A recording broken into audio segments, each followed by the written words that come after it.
Okay, we're in intro. Hell, it's about time. We are taking it up a notch. Yeah.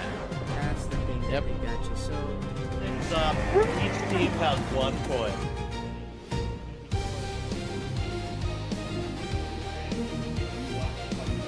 I also didn't notice something that was broadcasting on the screen.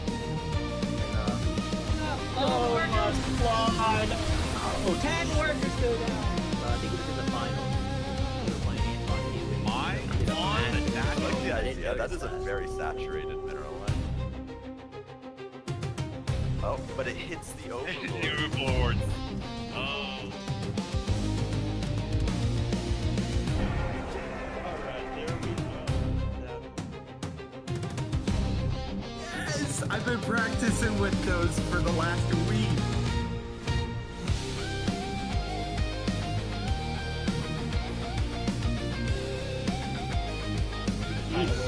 He's got his medication on hand. Oh, but he gets surrounded. Oh, and he question marks him. Oh. DM's his friend. I like it. It's always fun when you play your friend.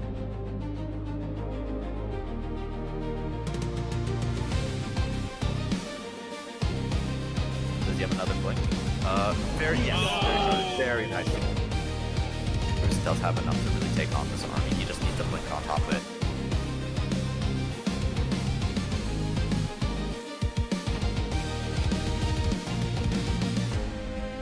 Finish off those cyclones. Looks like he's mostly defensive looking. Oh, there Yep, we go. there we go. We go. There's the One. snipe.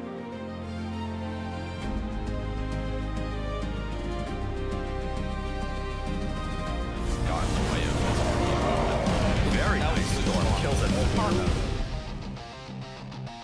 It's gonna be it. GG's. Oh, Yeah, going straight for the workers. No! Huge economic damage. 24 workers going down.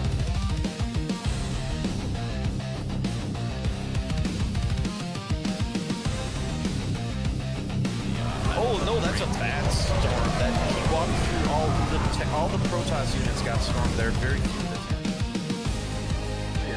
They're going to be taking on the 2-time world champion Sarah.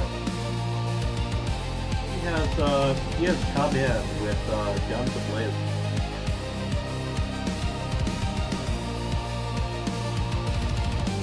That is currently 30 units. We have the GG.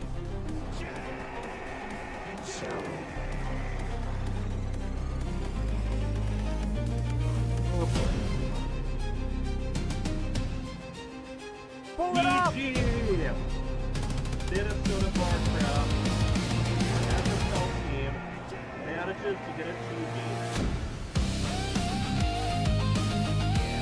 A very good try overall.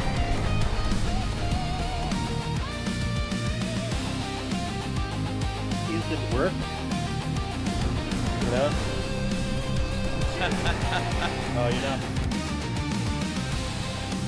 To a 2-0 victory over GG Izzy. GG's call. 7, 10, multiply there. We have the GG. Alright, great.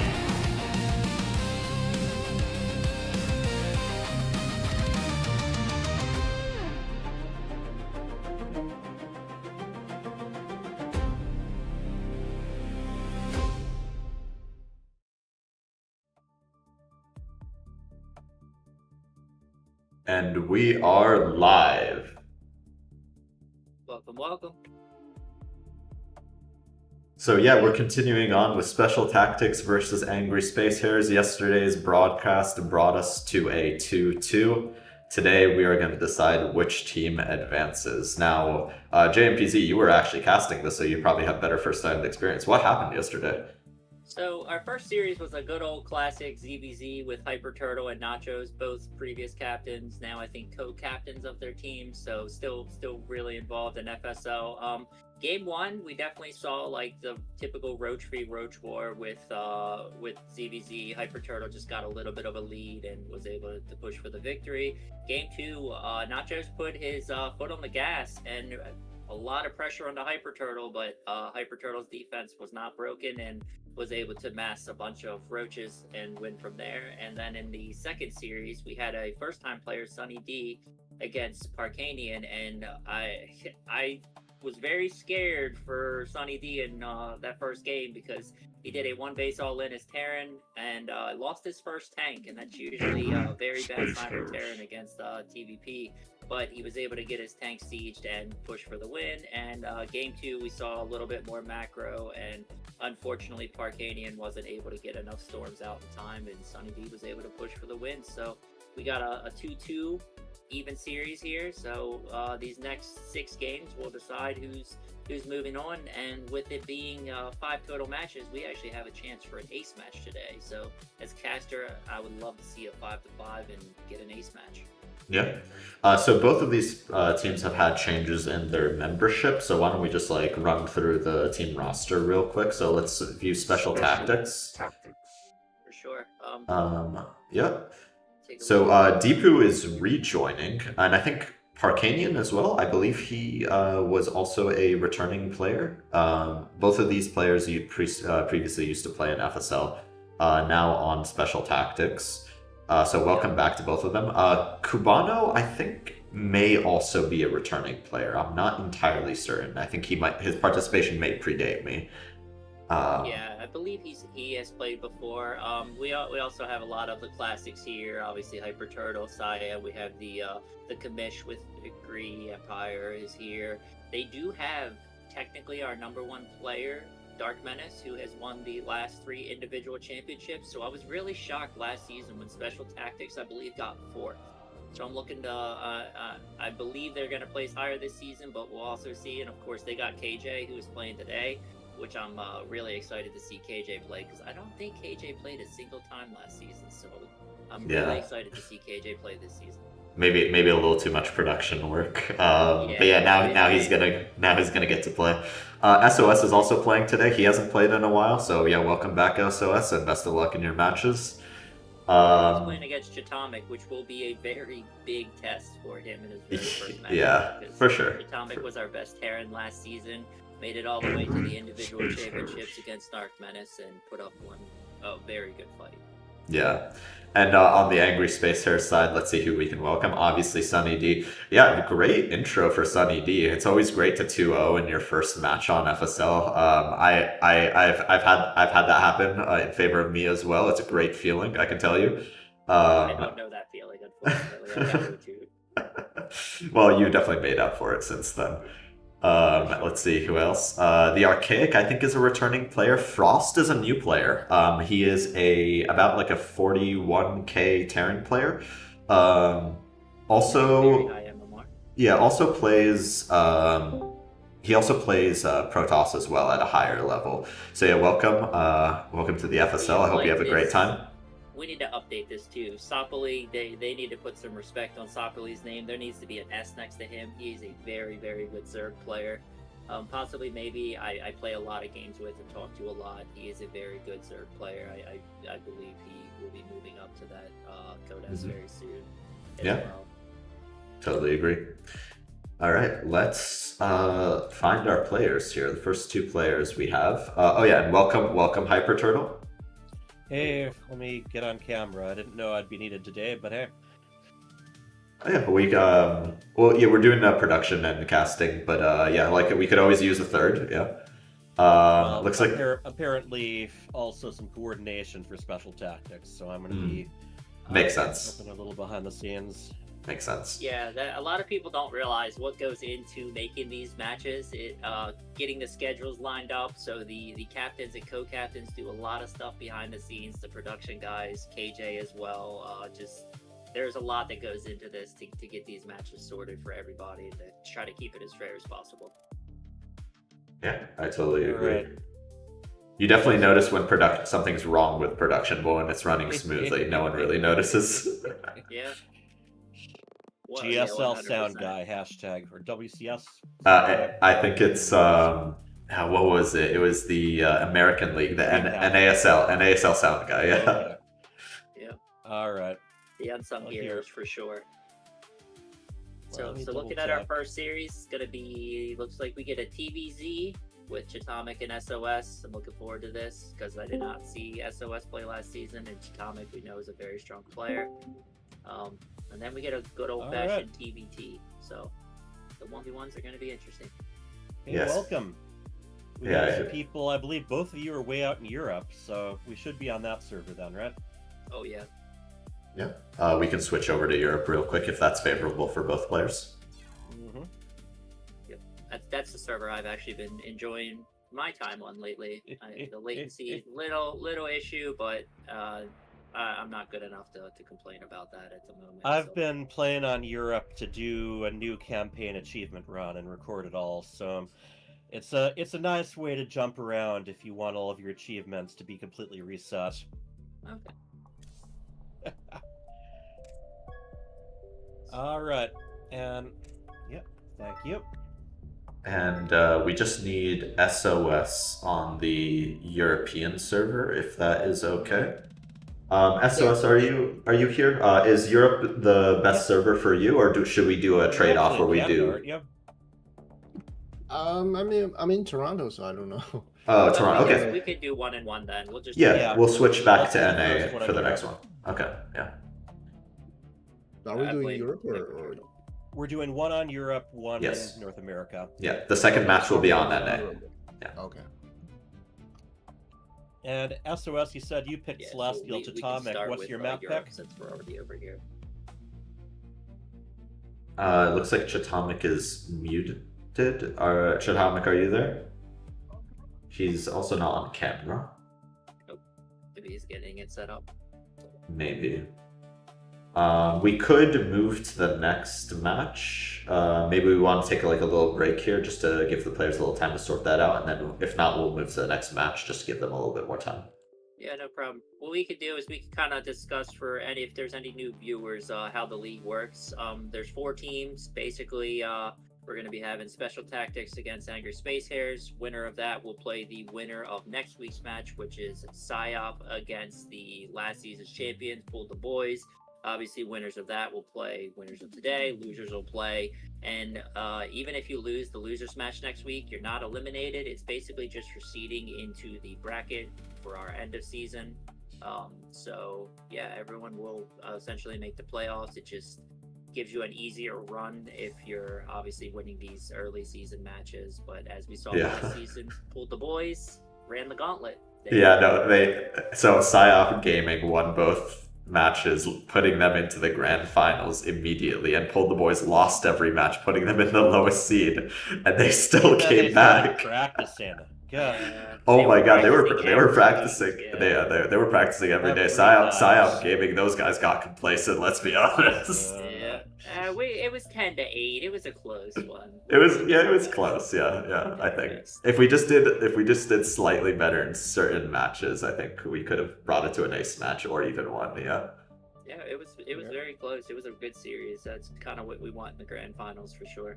Yeah. I tell you what, maybe we should switch to KJ Freedom and Frost. I think so too. I'm waiting for a response for Chatomic, which means we switch back to the NA server. Yay! Yes, let's head on over.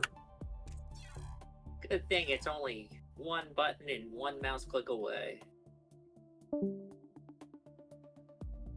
And okay, it actually looks like we need Frost on camera too. So let me just Here, let me. Hello, guys. Hello. Oh, there he is. Okay.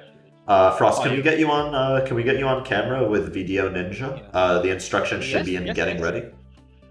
Yep. I'm ready. So I start right now.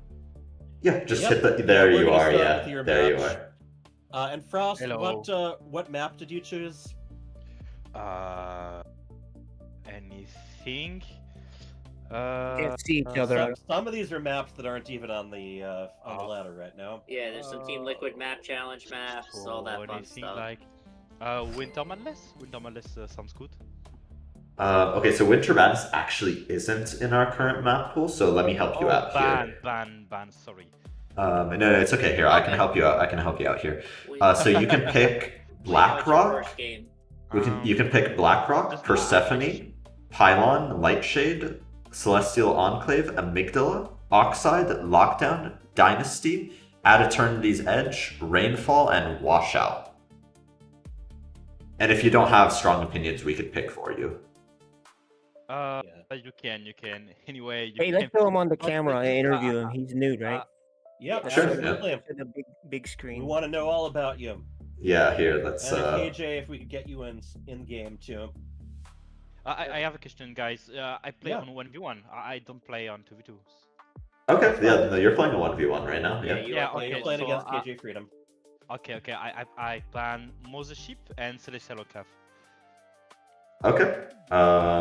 Celestial Enclave is I a... thought we were just picking one map each. So Yeah, we are. So we can do Okay. Celestial Enclave. That's one of the maps. So that'll be his map pick. All right. So welcome, You're Frost. making your No, I think he wanted to ban Celestial. So Oh, which map you would want to like ban? to pick out of any of Okay. the maps in our pool that you would like to play? Just pick one.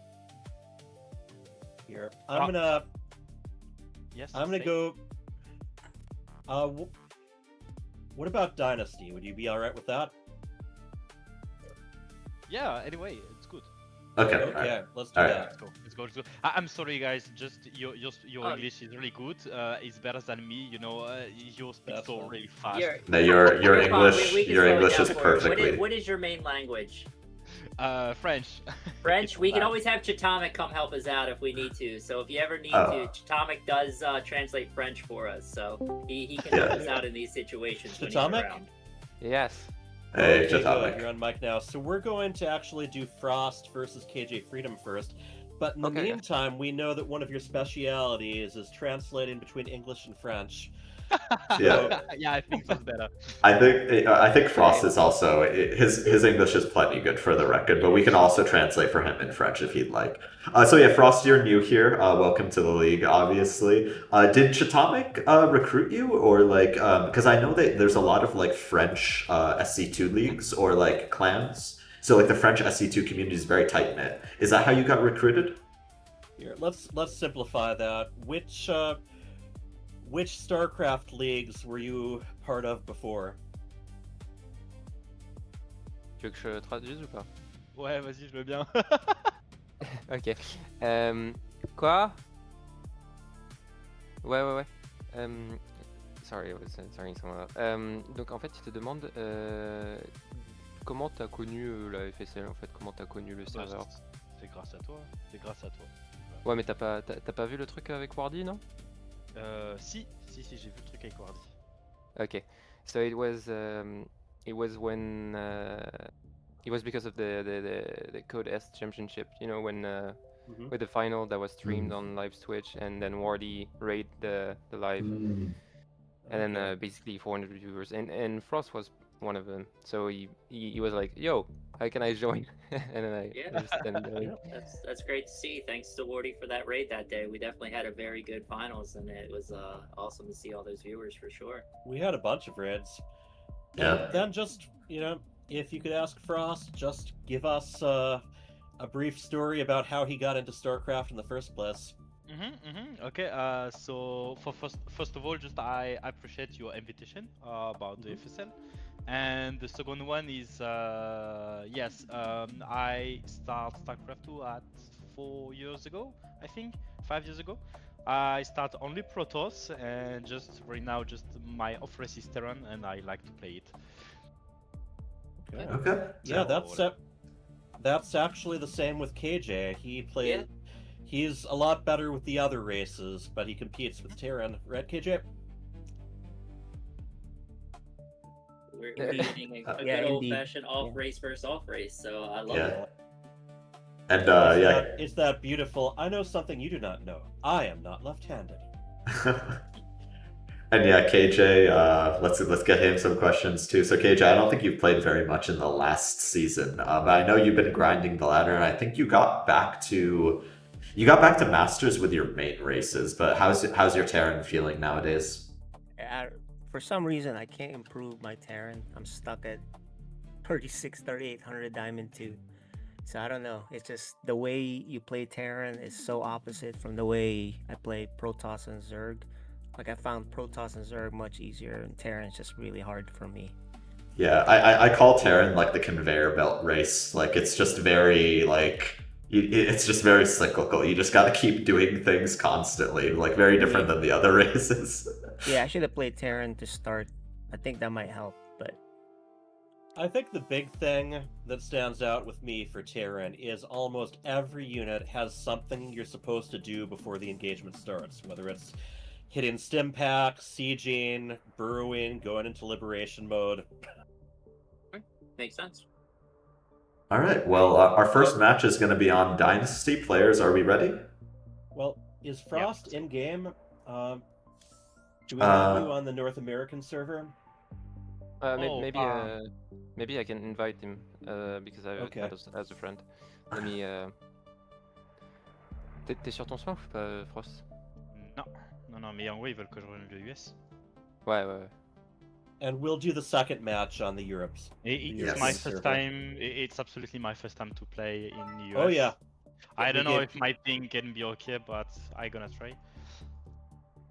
You might be seeing a lot of achievements pop up before it lets you do anything. And we will play the second match on EU just so that like we give both players their ping advantages respectively. Beautiful. Oh, okay. The first match is here, and the second match is on the EU. Yes, correct. Okay, let's go. Yeah, perfect. To balance things out. We try to keep things fair here, so we always try to give one server advantage each time. So. Sweet. Thank you, Chatomic, for the translations. Oh, no problem. Yep, you can hang out if you want, or you can go back to your team's chat. Either way, but we will definitely bring you back on after the match, and then your match against SOS will be next. And for those asking in chat, no, it's not the SOS, but he's a fan already.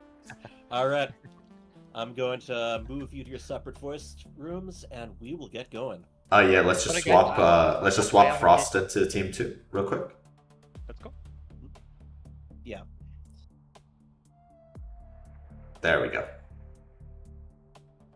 I think I'm gonna go back to the.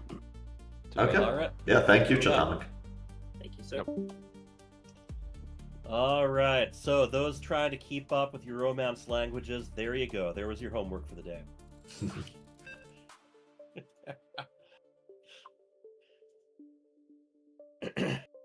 Always good old classic TVT. I know there's no in between here. It's you either love this matchup or you absolutely hate it. This is the chess game. This is the positional game. This is the game where you forget to hold position on your Marines after a siege tank fires. It's all over. All right. I will let the two of you do the intro. All right. In the lower left, we have the brand new player in our league, the Red Terran, and he is Frost.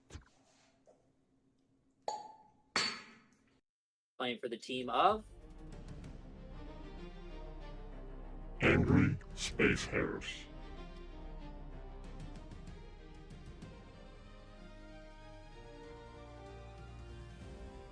All right, and his opponent. In the upper left, we have the Terran in the blue. His name is KJ Freeedom. And he is representing the amazing, super special, boy, I hope they get more points, team of Special Tactics. always love seeing the new intros. Frost's I love him. I love him. I love him. First time we got to see Frost's intro. Oh yeah, thirsty guy.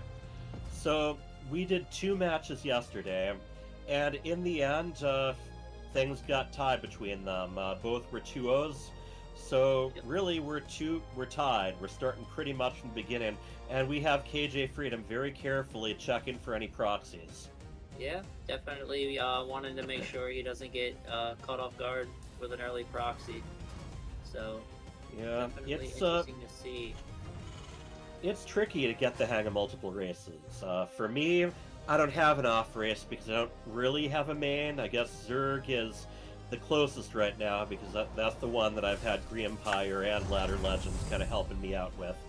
and we definitely had kind of a swarm focus when we were setting up. Oh. So both players not going for a Rax into CC. Looks like both players are getting that factory before the second CC. And KJ gets a full scout with this SCV. I wonder if he notices that there's not a full units on these gases, because right now there's only 3 units on gases. That is interesting. I'm used to like 2 on each gas after the factory starts. Like you get the factory early, then you pull 1 from each. But he's going a little bit lower when it comes there. And yeah, there's the welcoming party for if KJ does put the Reaper in there. Yeah, if Frost jumps up with that Reaper, he's gonna not have a very good time for sure. KJ skipping the Reaper and also going for the earlier starport, so this is where the deviation's happening. KJ also has a tech lab on that factory, but he also has a tank on the way. Exactly, and you know, tanks pair very well with air units. Tanks can fire further than they can see themselves, so any spotter you have, especially one that can see onto high ground, is a real nice touch to have. So we see 3 Reapers and 2 Hellions going to be pushing across the map to KJ's side here. KJ has not started his second CC, so if KJ can get these units to the other side of the map and get that tank siege, it's going to be a very hard hold for Frost, but Frost doing his due diligence, coming to the other side, he's going to see that the second CC isn't here, and that should activate the alarm bells. Yep, hasn't even been started. It's really interesting stuff because I know that with the PTR, one of the big things they keep going on about is we want to give people more options if they stay on 1 or 2 bases for longer. And here comes the drop, and that's quite a bit of Frost units that are over on KJ's side of the map. Yeah, looking at the units, Frost only has at home. Actually, he doesn't have any units at home right now. He is making 2 Marines at a time and a Cyclone. I think the Cyclone just popped out. Oh yeah, that Cyclone is for exactly this kind of instance. Yeah, he's gonna need to focus down that, and he does get the kill. But this is a lot of Marines just going wild at the base, right where the production's gonna spawn. Frost is using a transport to get a Cyclone back up. I thought the Cyclone died, but it actually got very quickly picked up. And there goes the Cyclone, but now he's got the Marines to shoo these other ones away, but KJ's getting some damage on the economy. KJ is moving out on his side of the base, forcing the Reapers and the Hellions to head right back home if, you know, they weren't needed for defenses anyway. Workers are not okay. He does clean that part up, but there's more incoming, including a Liberator. The Liberator, and also the fact that Frost has his second base up. KJ needs to do a lot of damage here. He is dropping his second base behind, but if he can get these tanks sieged up and this Liberator damage in, which it looks like it's going to, this is going to be a lot of damage. That Liberator there without the Cyclone still there. How is that not hitting those SCVs? Oh, here we go. Those SCVs pulls, but this is a lot of damage. So far, 7. But he's going to be able to clean all of this up. Well, the Liberator's still there. That's the big thing at the moment. Still taking out tanks. That's not bad. Alright, that's in the Liberator zone. How is that not hitting? What are we doing here, Blizzard? The Liberator actually got a nerf last patch where it ended up with its sight being limited, so it didn't quite see the edge of its liberation Good zone. pullback by Frost, but he's also going to lose a couple units here, Yeah, that is a very difficult spot to hit the Liberator from. Just 1 Marine able to reach it. And KJ is not letting up. Yeah, he is definitely. KJ is one of those players that does like to bring the pressure for sure. He likes to make you make the defensive moves. And yeah, he's definitely getting into a good spot here because he's got the tank sieged up. Alright, he's going to try to drop on top of these tanks. Let's see how this works out. Friendly fire going down. Yeah. Very good drop here by Frost. That was very well cleaned up. He only lost 1 Marine. He understands that trick there, getting the tanks to just fire next to each other and make the sacrifices where he needs to. And we are stabilizing with Frost actually a little bit of a lead as far as his workers go. Yeah, and he was able to clean up 2 tanks from KJ there for 2 Marines. So you're going to trade that all day, every day. That was some real grace under pressure overall. He was having to defend both his mineral lines at once, and he is seeing if he can get some damage done now. Yeah, he's coming across, but KJ does have 2 tanks. The one thing that Frost does have is he does have air superiority on this side of the map. I wonder if that Liberator is going to be able to get in again for KJ, and there it goes towards the main. Yep, same trick again. And again, Frost with the issue of his units being in KJ's territory, not back home to defend. Oh, there we go. And yeah, that's man. 3 SCVs, 4 SCVs. I think it'll be 5 at least. But hey, he's got the front line here. But he's gonna also be able to get this tank knocked back. Right. Oh, the Viking just barely in range. Ooh. Oh, and yeah, the turret takes out that. Now this is gonna be rough for Frost. This game is nothing but action right now. Same thing as last time, just shifting to the natural. Yep. There's a lot more worker damage. KJ is up in the workers, but he does need to stop this push coming across from Frost. If Frost gets these tanks sieged up in a good spot, it's going to be rough for KJ. But he Frost does have a vision. couple of He does have a couple. He does have Vikings on the way, and they are going to clean up the Liberator again. Yep. Yeah, he's going to be able to clean up this Liberator. KJ not having any Vikings back at home definitely makes this a little bit harder, but he uses a scan to clean out that first tank, and that's going to make Frost, I believe, think twice about pushing in. Yeah, Frost is indeed heading back home, and yeah, like you said, I think is pretty accurate. KJ Freedom really likes keeping the action on his opponent's side of the map. He definitely likes to begin with drops and Liberators. Yeah, the crazy thing is Frost has 18 Marines, a lot more than KJ. The only thing he doesn't have is the dropper ships to maybe get them up into KJ's main and get them into good spots. But KJ does have the 4-worker lead. I'm curious about who's going to be able to get their third base online. KJ does have an extra starport at the moment, but Frost has the reactor on his starport. So here goes Frost taking his third.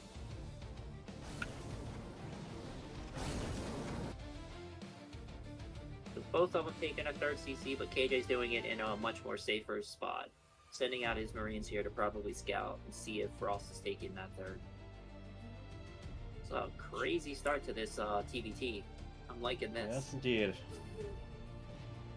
Frost with the advantage on the Marines, and KJ with the advantage on the tanks. But Frost having 5 Vikings to 1, I'm a little bit nervous for KJ if we get into one of those positional wars, because air superiority is a very big deal in TVT. Yep.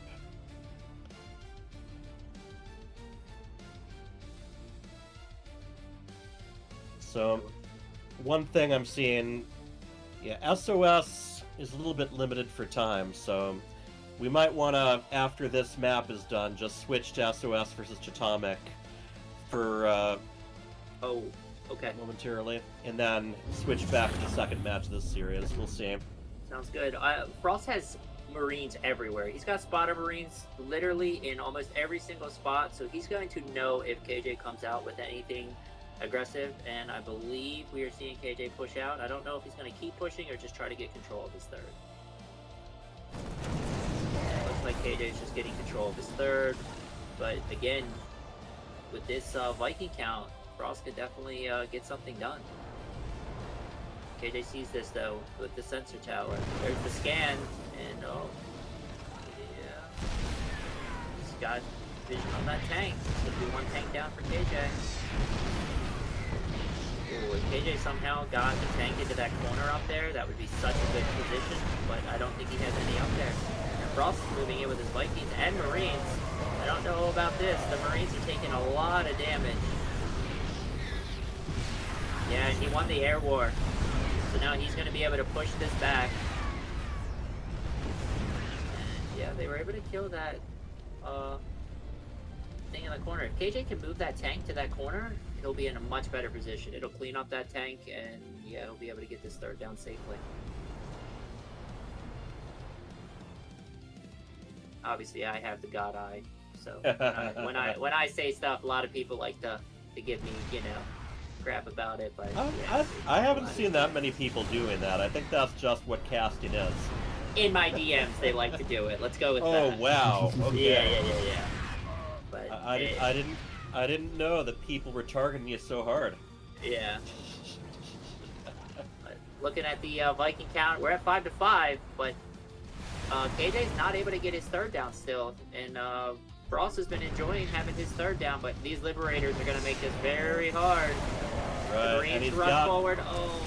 He's got the Vikings to protect them too. Yeah, he won the war. He's going to be able to land these right Vikings. Now. Yeah. Beautiful play by KJ. Nicely cleaned up. Now here's the thing. Does Frost have enough units if KJ pushes across? Right now it's 7 tanks to 4. He does have more Marines, but again, Viking v Viking, same, and he has 2 extra Liberators. And KJ knows, once you clean up the army, you go attack. And that's exactly what we're seeing. TVT, the supply can be so deceptive, because yeah, you might have more Marines than you ever thought possible, but they could all disappear when you blink. Yeah, especially when your opponent has 7 tanks. Yep, that's what tanks are all about, just kind of simultaneously erasing whole armies, especially if they have some Liberators and Vikings to spot for them. Yeah, this positional game is going to be a big deal here at this at Frost's third. Let's see how well KJ can get lined up here. He gets into a decent spot. So one thing really worth calling out here, Frost has been outmining KJ for a pretty long time. So yes. Frost is even taking his 4th base here. So, but KJ has the superior army at the moment, and it seems like it's in a better position. Yeah, 100%. And yeah, this is going to cause Frost to lose more tanks. And KJ doing that creep forward with the tanks. But like you said, Frost having that 4th base, he could just move there. He'll be on even bases. That's the thing. If you're a Terran, you have the right to relocate. Yep. And honestly, you know, sometimes people forget this, but you can even use your buildings to spot when they're floating around. Yeah. And KJ does not have his 6 gas, and yeah, Frost knows he has the air superiority here, so he can just come in, clean this up.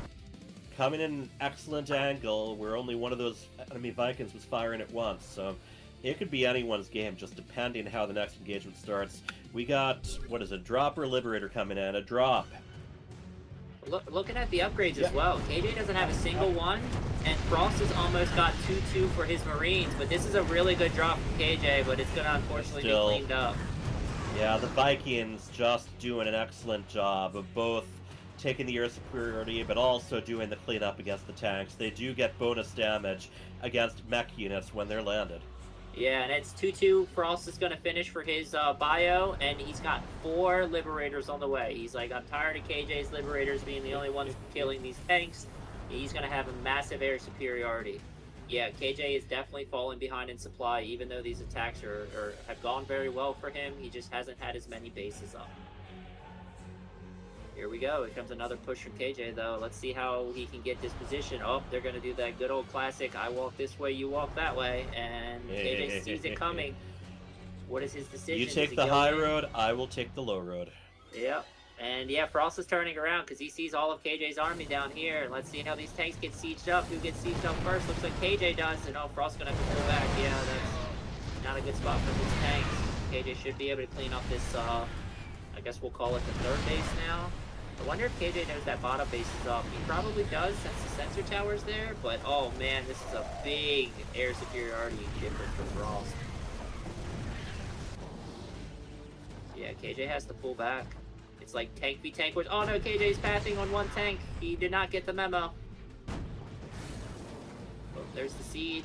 Will he be able to catch a shot on the way out? No, KJ's tank's a little bit too fast. But yeah, I'm really nervous now looking at the army supply difference because KJ's got 9 tanks, 1 Marine against 30 Marines, 4 Liberators, 8 Vikings, 7 tanks. And yeah, with Frost pushing the other side of the map, it's going to be very hard for KJ to hold.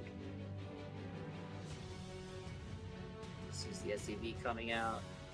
KJ's got a Marine down here at the bottom spotting, but yeah, KJ knows this is coming. And Frost is going to try to stop that 4th base from coming online. Man, this is so hard. Such a supply advantage right now, and it's with the right units too. Lovely got all these Liberators. Oh man, these tanks are all going to have to move. Yeah, this is going to be rough. And again, with the Viking landing. Well, maybe not, but yeah. I guess he didn't realize there were so many missile turrets over there. Oh, KJ, careful. Yeah. Very hard for KJ to get his units in position here. There are those lovely little circles of death right there. Yeah.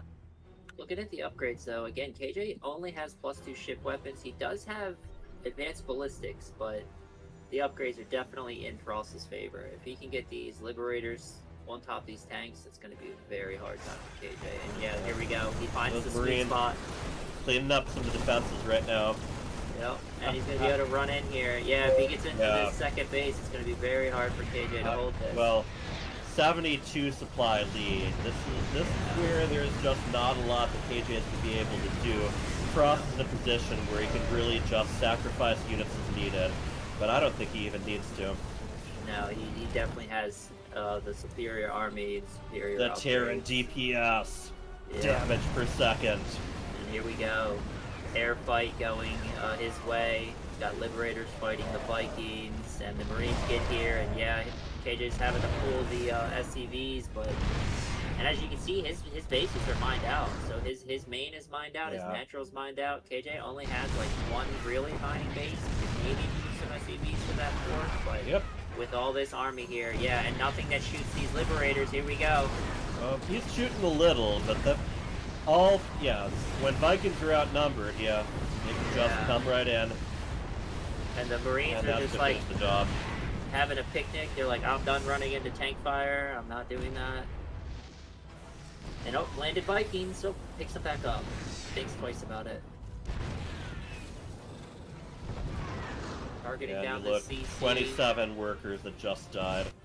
Yeah. 56 supply to 166 supply. That is not something you're likely to recover from. You know, I never want to count KJ out, but I think he's got a lot of minerals, but the issue is he doesn't really like have the production to make mineral-only units. I think he only has one barracks, if I'm not mistaken. you look at him just like that. Like the factory is spitting out a Hellion right now because that's what he can afford. Yeah. When Hellions into tanks are never really going to go your way. And yeah, he shuts down this fourth base and killed 17 workers at the same time. KJ down to one mining base, but again, he's only got 2 gases, maybe 4 mining right now, and he just doesn't have the gas he needs. I mean, not giving up quite yet, but I think the Red is going to go, honestly. Yeah. For sure. And yeah, here comes the reinforcements. Once Frost gets these reinforcements placed, it's going to be GG. Yeah, I mean, Frost is... You know, you can lose against Terran armies so quickly that it pays not to get overzealous, but yeah, right now, even though he hasn't pushed forward against that third, he definitely can. Yeah, I think he could throw his army away 3 times, and I don't think KJ would be able to... 4 times, I think. Yeah, probably. There as many you go. times as he wants, and there's the I think we're going to have the GG. Yeah. GG! GG. All right, Very, here, very close early game. I'm going to quickly get everyone in and let them know what we're doing. Yeah, for sure. So SOS just has a little bit of time left, so we're going to switch to his first game if that's alright, and then come back to you right afterwards. En gros, ce qui se passe, c'est que vu que SOS il a plus beaucoup de temps, ce qu'il faut faire, c'est que. Ouais, c'est bon. Yeah, it sounds good. It's okay. All right, thank you. Appreciate Thanks it. a lot. No problem. Yeah, thank you for being flexible. Yeah, no problem. It's okay. All right. Well, Okay, I guess with the time crunch, we'll just get in as fast as we can and Yes, indeed. just let the StarCraft speak for itself. Yeah. Okay. Okay. Chatomic. NA server. NA server. NA Okay. server. Okay. Yeah, I'm already on it. Okay. Chatomic, is your can we get your video feed again? I don't see you Oh online. yeah, sorry, yeah. No problem. And Celestial Enclave. We might only have time for one match between you, we'll see. Gotcha.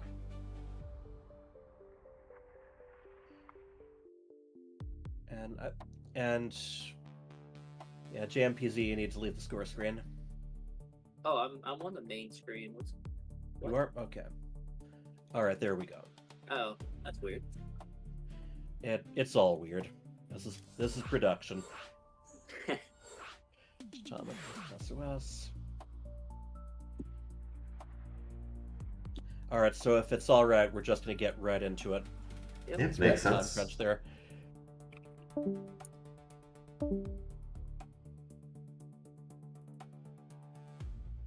Just want to see you ready from the players. Go. Okay. Hopefully SOS is ready.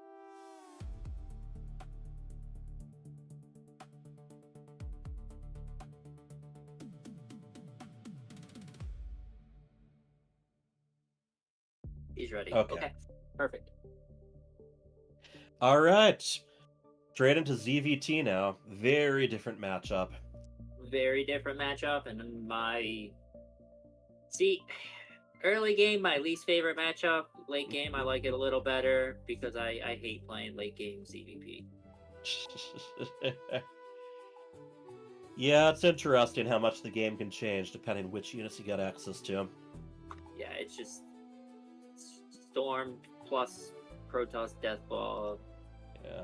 Makes so Chatomic, jumps of course, a is dull over boy. in France. I believe SOS is actually a Chinese player, but living But he's in Canada Toronto. right now. Yeah. Yep. Well, which makes it which means we don't need to use a VPN to get them to play against each other. Yeah, trust me, I don't want to talk about VPNs after yesterday. Oh, I know. It came up briefly yesterday. Yeah. Let's see. SOS is loading. There we go. Alright. In the upper right, we have the orange Hares, and he is Chatomic call for an exterminator. not showing correctly, I don't believe. Playing for the team of Angry Space Hares. And his Nucleo, opponent. We don't see the game. I see it. Oh, do you? What? It's on Twitch. Oh, I'm behind. But yeah, Are in you- the lower right,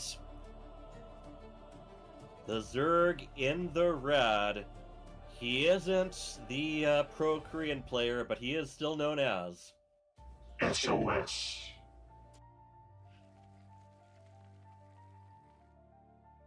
And he is playing for the team of Special Tactics.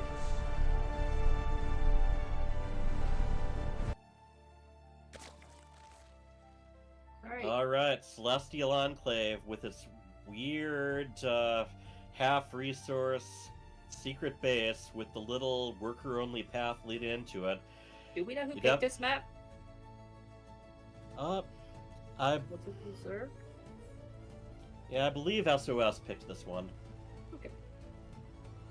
I actually don't have it written down which Chatomic picked, and I'm not sure if SOS is actually going to be able to play both maps. He might have to surrender for the second one, since he has to leave his house pretty soon. Well, with So- that information, I expect to see a very aggressive SOS in Game 1. Yeah, exactly. You know, there are things that are dictated by strategy, and there are things that are dictated by the fact that you have to turn off the computer soon. Yeah, 100%. Something I've also noticed lately, I don't know when the meta shift happened, but usually Terrans used to only scout with the Reaper, but like 90% of the time now, there's always an SCV that comes across the map as well. Can someone tell me when Against that all changed? three matchups, too, from what I've seen. Yeah. You know, just So, getting that information a tiny bit earlier. Well, yeah, one, you get the information a little bit earlier. Two, a lot of Terran players opt to be extremely annoying with the SCV and try to delay the third base. Yeah, that's something that Thanks I've for noticed cheering a on lot. Side Yeah, not Storm in and this case, though. FSL. There. Yeah. Well, I think it's not as worth on this map because if you're being too annoying with it, they can always take the back base. Mind you, you don't want to take that back base. You want to take that back base, in my opinion, when you're like pressured and you need to take a base and you can't get out. Exactly. Of the map. That's your rainy day base. Exactly. But still, I mean, even if you've only got half the resources, you still get just as much larva out of the deal. So far, it looks like we got one lane kill. Ooh. So Getting a lair on 2 bases, so I think we're getting a little hint that he might be going with a little bit more of a tech-heavy early aggression. I don't know if it's going to be maybe mutas or swarm hosts. Muta would be a lovely choice on this map. I think there's a lot of good places for the mutas. Or with him chewing away at that wall, though, I'm not quite sure that's what we're seeing. Maybe. It might be Banelin speed that he wants to get earlier. There's all kinds of reasons he can go with it. Yeah, true. And Looking at he is going to make production sure lane that he speed can just keep that finished. Reaper from seeing. Yeah, you need to keep the Terran from seeing that early layer for sure. And these lanes are gonna get caught here. Did they kill anything? No. Nope. Chatomic making excellent use of that site blocking area. Yeah, for sure. I love watching Chatomic's point of view. He is a very clean Terran with what he chooses to do. Absolutely. Something I find interesting, with the changes to the patch, they're coinciding with a lot of stuff where Team Liquid's map contest seems to be encouraging, even more creativity.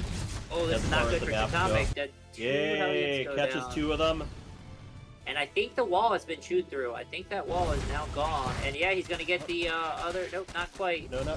Yeah, there's still more chewing to be done there. But Yeah, yes, I think he wants to get a lot of banelings in, researching baneling speed as early as he can. He knows that wall is being eaten at. He just checked it with those Marines, and he knows that wall is definitely taking a lot of damage. And oh, he gets the surround on the Look Reaper. at those Hellions. Those Hellions were not being given the attention needed. Yeah, Chatomic's in some trouble here. He doesn't have any tanks to defend this, and yeah, he's going to be able to crash down this bunker. He needs to get some defense up now.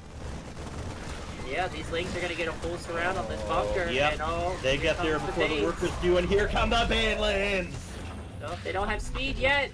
They're almost done. They The don't speed's yet. They're about to just finish. about to get it, and here There we it go. is. They are going to run. Oh, that's 8 workers, 11, 12. Oh, the Mountain Dew everywhere. Yeah. And yeah, I think this is Five game. people not up. I call them the Forbidden Gusher. Ah, there we go. That works too. I think SOS has managed to do exactly what he wanted to do here. Worker versus Zergling. Oh, 3 get the wall. times the supply. Yeah. Oh, He is definitely. This is it. making the Built out most the use he production. can of the space between the bases. But, Yeah. oh man. Wow. Oh. SOS with a very convincing game 1. I did not expect that.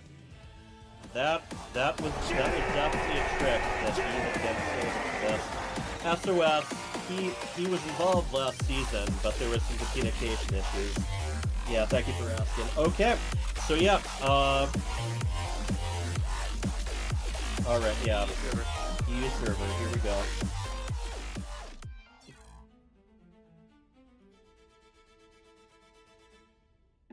Very crisp timing for SOS. Like he got in there right before any major units. I think what really cost Chatomic that game was losing those Hellions.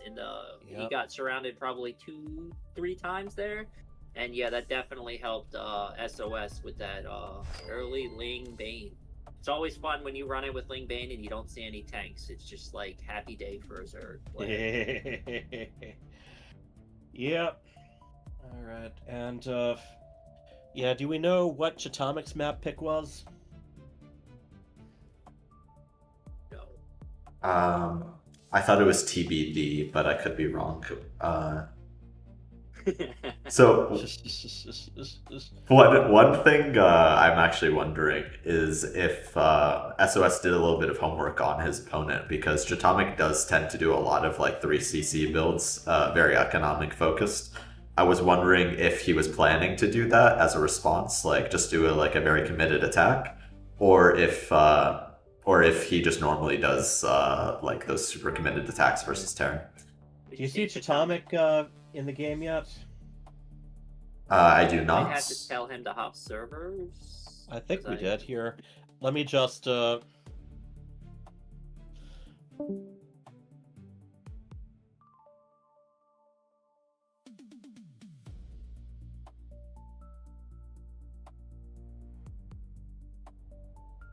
Yeah, that was an interesting game 1.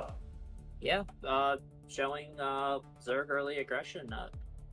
So yeah, if SOS picked that, I don't know about the official ruling there. I don't have answers to those questions. we cannot. Yeah, so we do not allow race swapping in FSL just because we evaluate players on their skill based on their main race, not with every permutation of their off races. So yeah, we'll have to stick to Zerg in this case. Okay. Alright, he is here, and he said that I should just go ahead and pick. So I'm bringing it up right now, and I have not... Pick something fun. Yeah, so if we want something shorter, maybe we go with Oxide. It's a small rush distance map. Yeah, I would say it's slightly Terran favored, probably very Terran favored, just because of the short rest distances. But I just want to check one thing here. Hyper Turtle, we don't have time. SOS is a very busy man. He's got people to rush, places to be. Yeah. People to destroy, yes. Well, looking at the score, we're at 3-3 right now, so I'm kind of excited for this because, yeah, if SOS takes another game and Frost does, in the last series we get a 1-1, we get my dream. Love ace matches. Always a big fan. Yeah, maybe we get. Alright, so we are doing a Team Liquid map contest map washout. Okay, yeah, this is a good map. I played it. Alrighty, and without further ado, as the saying goes. well, as the French saying goes, except for, well, I mean, it's all in English except for the adieu.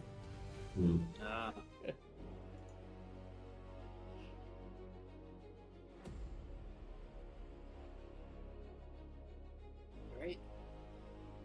Adieu, You are watching FSL. So looking at this map, it looks like it's all about that third base. Yep, and yeah, this long, twisting high ground path. And there's a lot of tank abusable positions I see. Yeah, Alright. I guess there would be. Alright. In the upper right, we have the yellow Terran this time. And he is Somebody call for an exterminator. playing for the team of Angry Space Hares. Alright. And his opponent up one map. We have our red Zerg. He is SOS. playing for the team. Special Tactics. Yeah, we definitely saw some special tactics in that last game. For sure.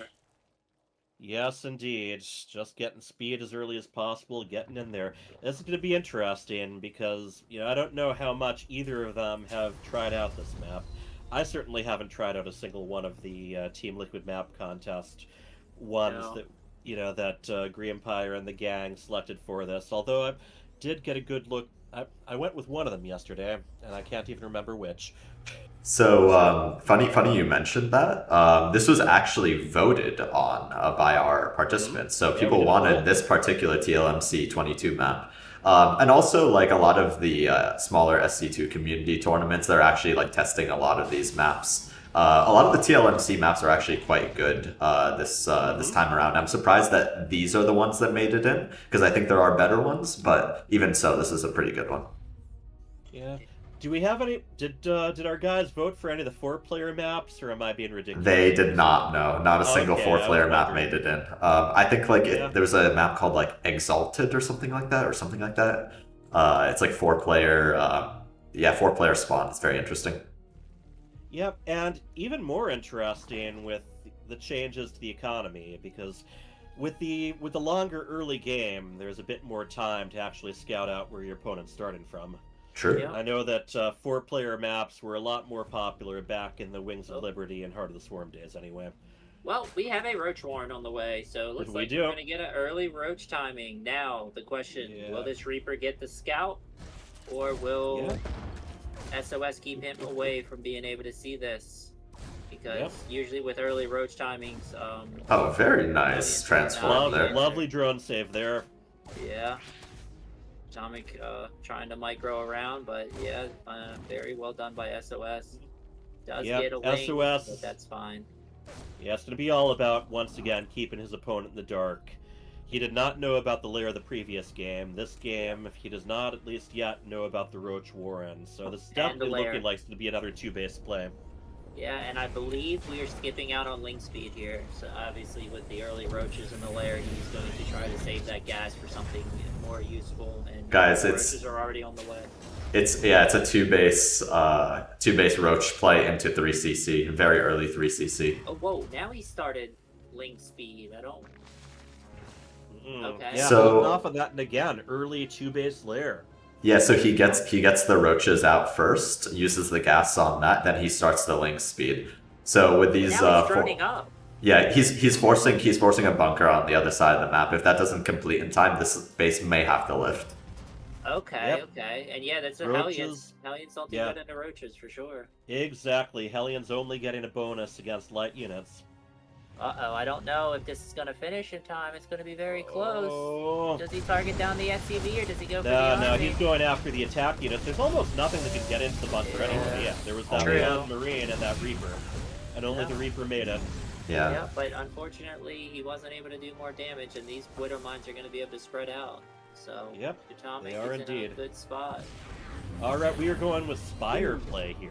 Okay, I like the change. You show the roaches, make him think, okay, he's going for roaches, and now he swaps the Spire. So I gotta say, though, Widow Mines are certainly very nice against Mutalists, depending on whether you predict where they're headed. And there is a third base being taken. He is not just sticking with 2-base play here. I would love to see Chatomic just scan the main base, since he has not been able to scout anything when it comes to that. But yeah, this is going to be these roaches being annoying for sure. Yeah, repositioning themselves, forcing the mines to reposition. Gets one, gets the other. Yeah. There's the cleanup, but there is a very different kind of aggression in the future. Alright, now I wonder if Chatomic, because I'm watching his view at the moment, he did drop the eBay. Is that just for upgrades, or will he drop some turrets? Looks like it's I think just probably upgrades. both. At the moment, just upgrades. So I Yeah, would at the like moment. to see some turrets, but I guess we'll see. The higher level you get, the more corners you cut and stuff like that, because your economy is just so planned out. Oh, and again, getting the surround on Hellions and a Reaper. That really limits what Chatomic can do right now. He's going to have to scan if he wants to get any scouting done.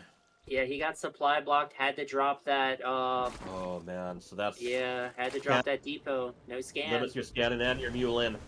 Yeah, I'm definitely scared, because looking at the unit count, that's going to be at least, what, 7 mutas coming across with no turrets? Oh, I'm very scared for Chatomic here.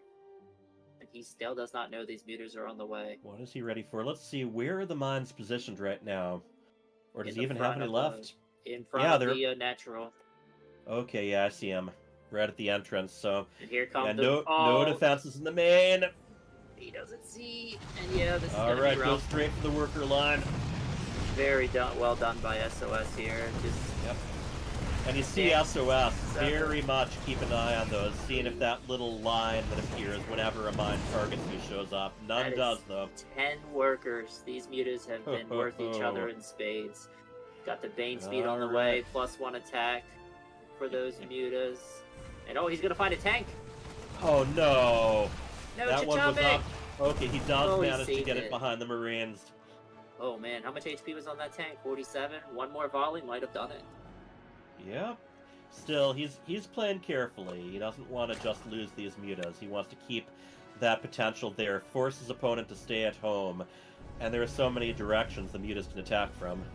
Yeah, 100%. Mutas give you so much control over the map, having them. And yeah, especially with, I don't know if he got turrets in his mineral lines yet. He got one behind, And this is one of the popular options. If your opponent is just using those mutas, just go ahead, move out, force control over when and where your opponent has to engage. Because if you have to come back and defend, you get to Chatomic's choose gonna be the arena. doing an attack here at the 4th. He's going to try to shut this down, and I don't see enough mains. He's got 12 morphing in, but they're not here yet. So yeah, I think he's going to be able to take out the 4th. Right, and back home he's got turrets up. Yep. 1 or 2 in each at each mineral line. He sees those mains with the scan and says, maybe not, but hey, he's like, oh boy, that was trouble last time. Alright, hiding away. Oh. Yeah, those big hit. He's not going to be able to pick up here with these mutas. Yeah, oh, I love the fact that he stopped the Marauder there, but yeah, these mutas are going to chase down these medevacs. He needs to start Boosted dropping. away. That boost has now expired because he had to wait and pick everything up. And just has to drop units as he's going. This is not a good position for him. Yeah, he does have a lot more units back here, though, but it's all about these Banes. These Banes are going to be able to do a lot. Oh, very good Widow Mine shots. Oh, the Banes think twice about going in. Yeah. Again, SOS, very good at just sort of testing the borders of where he's attacking, making sure he sees what he's up against, making sure that the Widow Mine missiles reveal when they're targeting before they actually go off. And all right, so many Banelings here. 81 drones behind this. 24 definitely ahead. Banelings right now. Oh, the Widow Mine! Hits some of the Banes, not all of the Banes. Let's see, 9 workers. Yeah, he's trying to spread, but... workers fall. That actually There's didn't... some Marines too. Oh, man. He's up twice the amount of workers, but he does not have an army right now. He's producing 42 lings, but if Chatomic can get positioned on the other side of the map, he can definitely do some damage here. And he has to have time in a safe spot if he's going to morph those into Banelings. I think he'll have plenty of that, though. He should, Researching 100%. Bruin as well. Almost ready. And the Hive is almost done. He's got 18 Banes on the way. Yeah, Chatomic's going to have to get some damage here. There we go. Oh, he's going to catch a lot of workers here. Yep. 34 things on the production tab. I am very scared. Yep. Here they come. Moving But he doesn't in. have... Oh, that drone drag. Alright, Ling Bane on the way. Excellent splits here. What is that split from Chatomic? No. Those Banelings ended up changing directions. Not Guys, this I way, think- but this way. I think we just saw Marines surround Banelings. That was the most insane split I think I've ever seen, and I'm talking even pro play. What did I just witness? Play of the day, no doubt there. But Yeah, might be for not. 100%. Overseer goes down. You got Adreno on the way. Looking at the upgrades, though, Chatomic's got 2-2 on the way, and SOS seems to have forgotten his Evo chambers. He's got them on the way now, but hey, down double upgrade against the Terran as a Zerg never feels good. Bane's no longer one-shot Marines. Yeah. He's going to have 3-3, I think, before SOS even has 1-1. Yeah, Adrenal on the way, and he is starting an Ultralisk Cavern. Oh yeah, that's very good for this position. I would love to see Chatomic start that upgrade as soon as possible. Oh, here we go. Big attack force right in between finds all the those, bases, while others... He finds the hole at the fourth. Yeah. And then meanwhile, keeping everything busy by the third. Very good multi-attack. I'm seeing a bit of this from SOS, where there are a few times where some of the attacking units end up just making a big U-turn. You know, it's so hard to control units on multiple fronts. They do get a lovely undefended siege tank for free there. 50 supply lead for Chatomic, though. I was very nervous for him at one point in this game, but he's brought this all the way back. He's actually got the economy lead. He's got his fourth online. He's the one Upgrade attacking lead. 2 different sides. Yeah, is he started his 3-3? Yeah, his 3-3 will be on the way. He's going to have that while SOS just has 1-1. Yeah, SOS actually one worker ahead, but yeah, he is definitely behind with the army supply. And of course, Banelings, anytime they attack, Banelings tend to only attack once. Let's put it that way. Yeah, and to be fair, if you're down 1 worker as Terran versus Zerg, you have to lose. You're in a great position. Oh, the multi-front again, and he's gonna just click down the hatchery, and all these bases getting caught. Just doing a wonderful time attacking the third and fourth simultaneously, and this time he's gonna get them both. I don't think that was even a cancel. Oh, he's got all of the... Yeah, Chatomic definitely showing why he's a very good Terran player. And a he drop gets into the main, Chatomic brings it back. Wow, very well done. Yeah,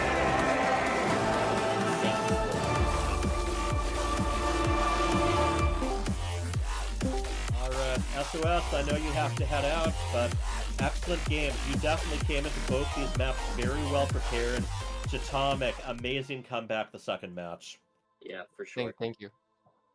That Marine split was probably the best split I think I've ever seen. Nucleo said it. He said it looks like the Marines surrounded the Banelings. I don't think I've ever seen that, so very well done on that split.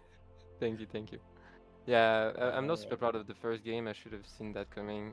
I saw like basically no drones on the natural. I forgot my third CC. I was doing like 3 CC 2-1. Forgot my third. Not super proud of the first game. And question. Back in game 2. Question for SOS. Did you do any homework on your opponent here? So you busted out a pretty committed attack in the game on Celestial Enclave. We noticed that you were nibbling down those rocks, so it looked like you were intending to route those links through the back channel, but then you decided to just go through the beginning. Did you know that Chatomic likes to do a lot of like pretty economical openers and decided to go with a more committed push? I also didn't know that, but yeah, I chose that map because because of the rock, behind I can't open it. But I feel like I was just trying to like break the pace, like doing something here and there to trying to kind of see how the game progresses and move on from there. So I want if the rock didn't work, I would move to like other strategies. But you did. Yeah, you got on top that Zerg market before you adaptation. didn't do anything. But very, very high level series from both of you. Very good games. Thank you. Thank you. Okay, so SOS, thanks for sticking around. I really appreciate it. Appreciate it recording it. It was a fun game and fun ride. So those were both fun games, and Those were great I'm games. glad we got to see them and didn't have to cancel those.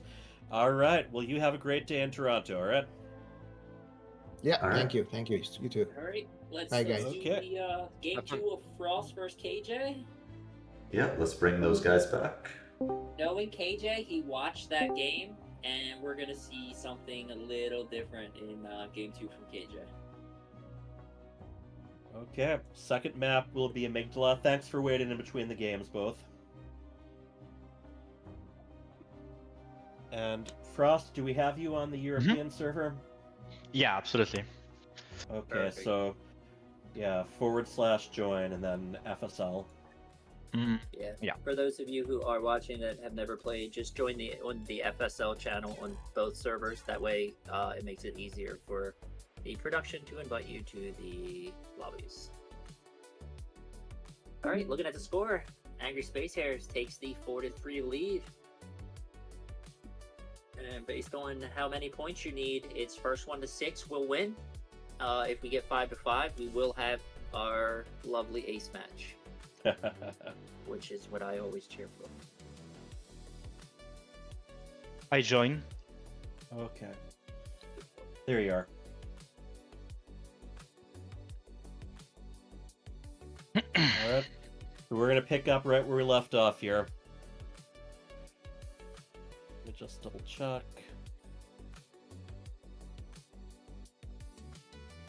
Okay, yep. We got the options here. And Nucleo, waiting on you. Alright, great. Hurry up, Captain. So just fixing the overlay slightly. Looks pretty good at this point. Not gonna lie, I love the background of this map. They did a very wonderful job with that, making it feel very spacey. Yeah, Amygdala. What is that? Our neighboring galaxy, or is that Andromeda? I think it's Andromeda. I think I'm thinking of Andromeda. Here, well. Ready? Frost is ready. Just get ready, check from KJ, and we'll be good to go. The amygdala is part of the brain. So the area of the brain responsible for emotional processing, such as fear and anxiety. Always with the facts from Hyperturtle. Well, always with the quick Googling and the quick cancellation of whatever the AI answer was. Hey, I didn't say how you got the knowledge. I just said you had the knowledge, okay? Uh-huh. Well, yeah, it's a trick of tech support. It's not what you know, it's what you can do half the time no matter.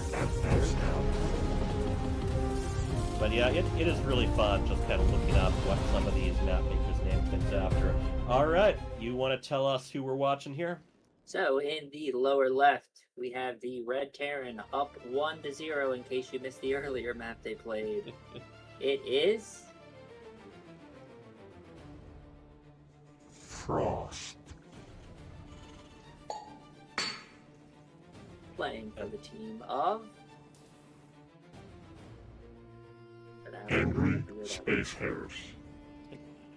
All right, his opponent in the upper right. We got the blue, Terran, and he is KJ Freedom.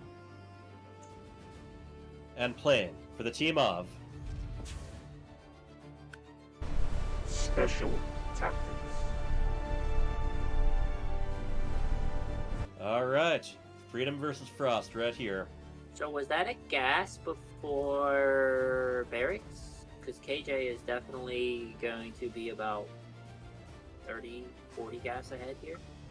Yeah. I mean, definitely double gas preferred by most people in Oh TBT. yeah, the double gas. So the lead that KJ has in gas is going to be closed here for sure with that double gas on the way. Now, do we see them go for a Rax into CC build, or are we going to see that early aggression again? If it's KJ, there's no way he goes Rax CC. I believe we might even see a proxy here with this SCV going out. It might just be a scouting SCV, but the route he's taken makes me think we're going to see a proxy. Well, I think that's also the the feature. KJ, A feature of this map. KJ is a big fan of just putting up a proxy starport, then sending a couple factory units over to be picked up by a medevac. Not sure if that's what he's after this time, though. SCV right away, and yeah, both of them starting the factory first before the second CC. So pretty much the exact same opener from both players. KJ also skipped out on the Reaper again. He is not a fan of that Reaper. I guess he gets the information with the SCV and he's happy with that. Reapers are a lot of work. I agree with that. Micro, I'm a Zerg player. I don't need to do that.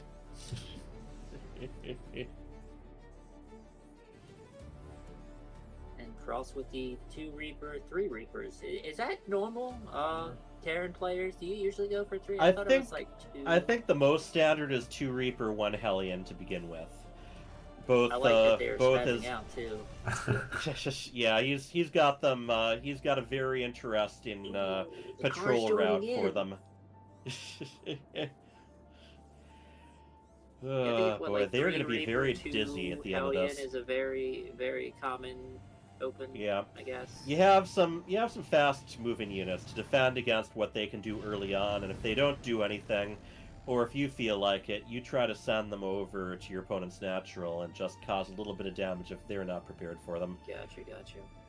So somehow, Frost has already got a 2 SEV lead. Oh no, that's not good for KJ. He loses the car for basically nothing.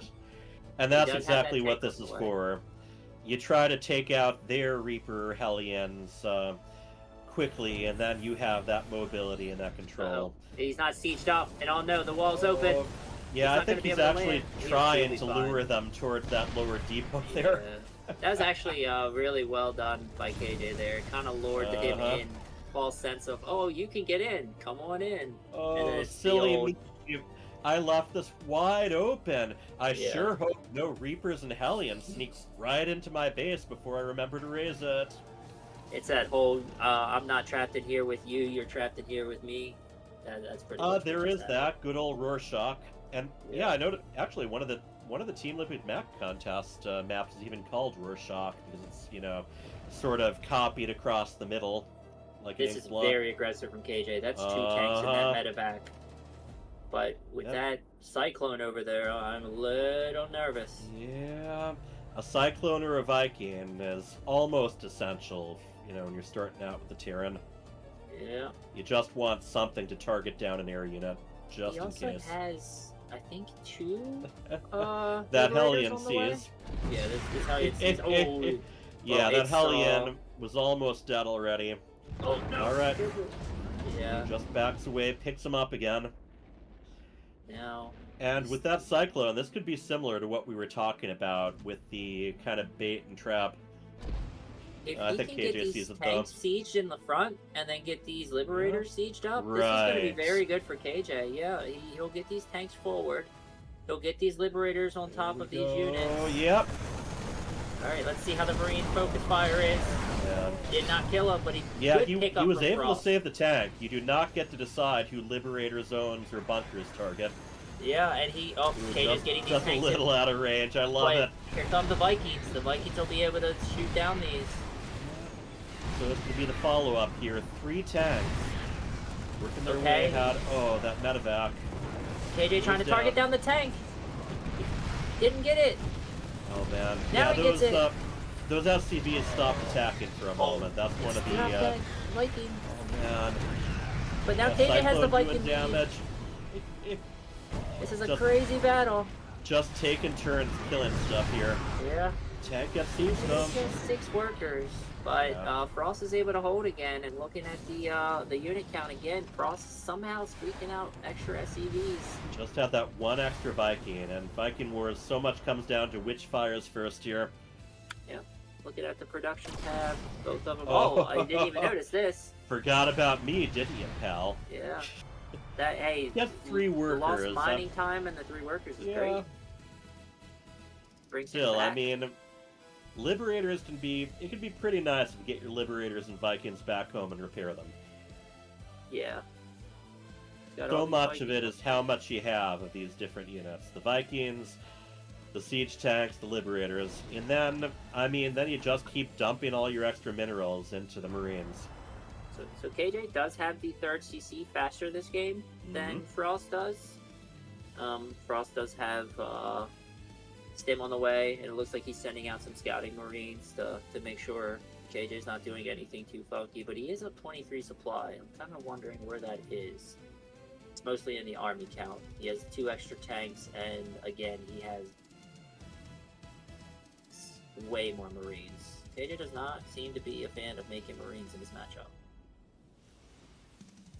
Well, it's an interesting matchup because the Marines die very quickly, but they also, while they're dying, they're absorbing shots that might have been meant for your tanks. True. They are sort of the opposite of the air control. If they can manage to get a safe spot underneath, within range of the Vikings and Liberators, they can do great. If there's few enough tanks, they can just stem, and a whole bunch of them can charge forward. So they have their place in this matchup. Alright, Frost is coming with a big push here while KJ's trying to secure his 3rd, but this is going to be awkward for KJ if Frost can get in between his natural and his 3rd. KJ sees it with that SCV, so I wonder how he's going to position his army. Very good tank spread. KJ's gotten a lot of benefit out of these missile turrets that he just puts a little bit outside of his bases. And I think Frost sees that it's going to be very hard for him to push in here. Now, KJ does have the 3rd base down. If he can get units on there and keep this, this spread going, he'll be ahead here. But I'm still worried about the upgrades. No upgrades on the way for KJ, and we have 1-1 on the way again for Frost. Yep. Frost coming in. He's going to be able to kill that missile turret. Oh no, this is not a good fight for Frost. He's going to lose absolutely everything in the air. Yep, there's that air control there. He matches clean up all of those. And here come the Liberators. Yeah, here come the Liberators. That's where the money is now. Oh, we're going to get the same thing. Yeah, the same as last game. There's the Transformers being more than meets the eye. Oh, wow. I mean, their things traded out really well. He lost like 3 Vikings, I think, there. Yep. I mean, Vikings don't exactly move very quickly when they got their legs down. The unsieged tanks actually kiting them a little bit. So we got 3 libs on the way for KJ. Yeah, KJ was able to get his 3rd up a little bit quicker, but it looks like Frost still has a little bit of a lead on the SCV count, but KJ's closing it. So much can change so quickly in this match, and again, just taking turns, lobbing full-on punches at each other. Got Frost is going to 4 try the Vikings, same attack 2 angle. tanks, and some Marines. Yeah, he definitely has the Viking lead, but KJ has 5 Liberators. So if he can get set up correctly on this top side, but yeah, here comes Frost again. He's going to be able to get in. Yeah. Tanks not sieged yet. There we go. Siege now. Those Marines have to back up. Shots. Oh no. Let's see how these Vikings do. Now, these Liberators,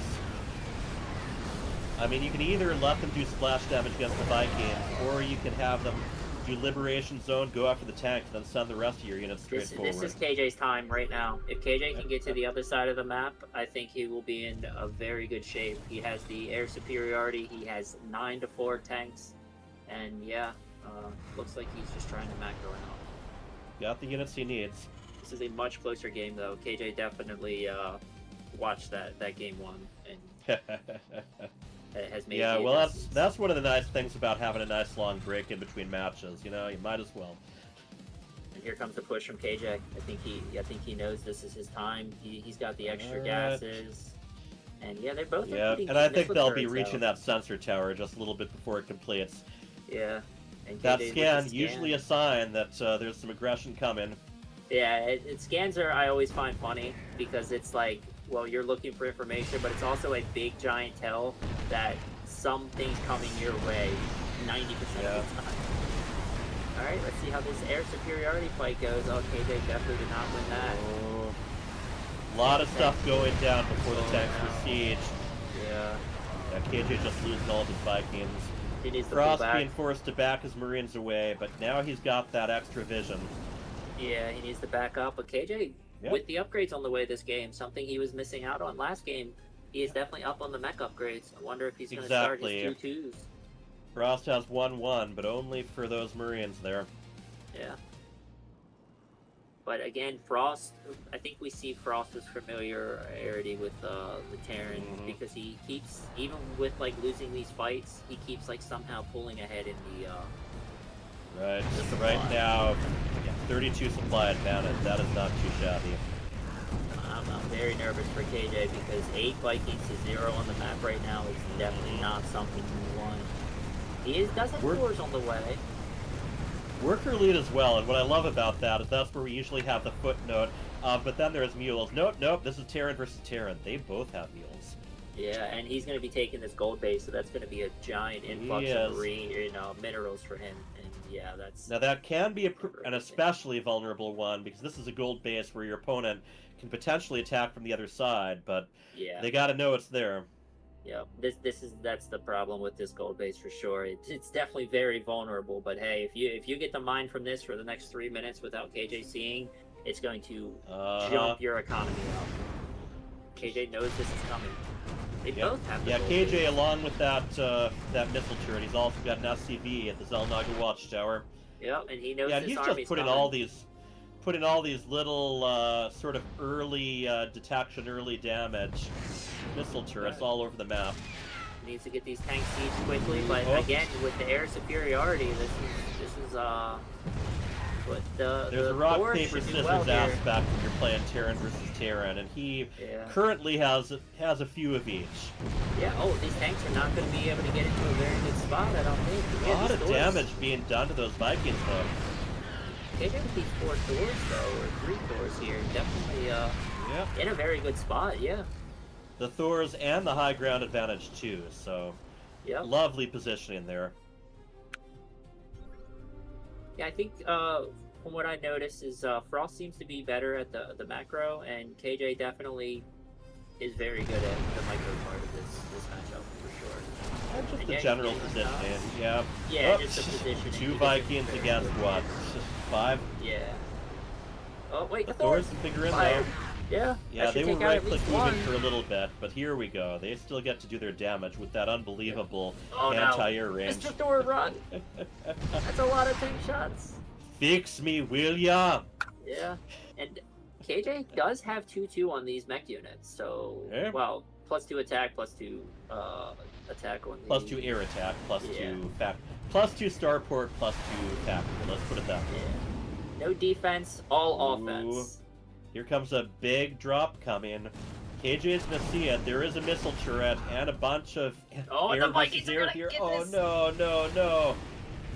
Did they get the drop out? That's 3 Marines. They get 3 Marines managed to escape. Liberation zone formed there. And in the meantime, one tank just shelling away at supply depots. Yeah. But those workers can get moved down to his 3rd because he doesn't have any like real stuff to mine in his main. KJ is losing a bunch of workers. There was a Liberator that managed to get some damage in. Yeah.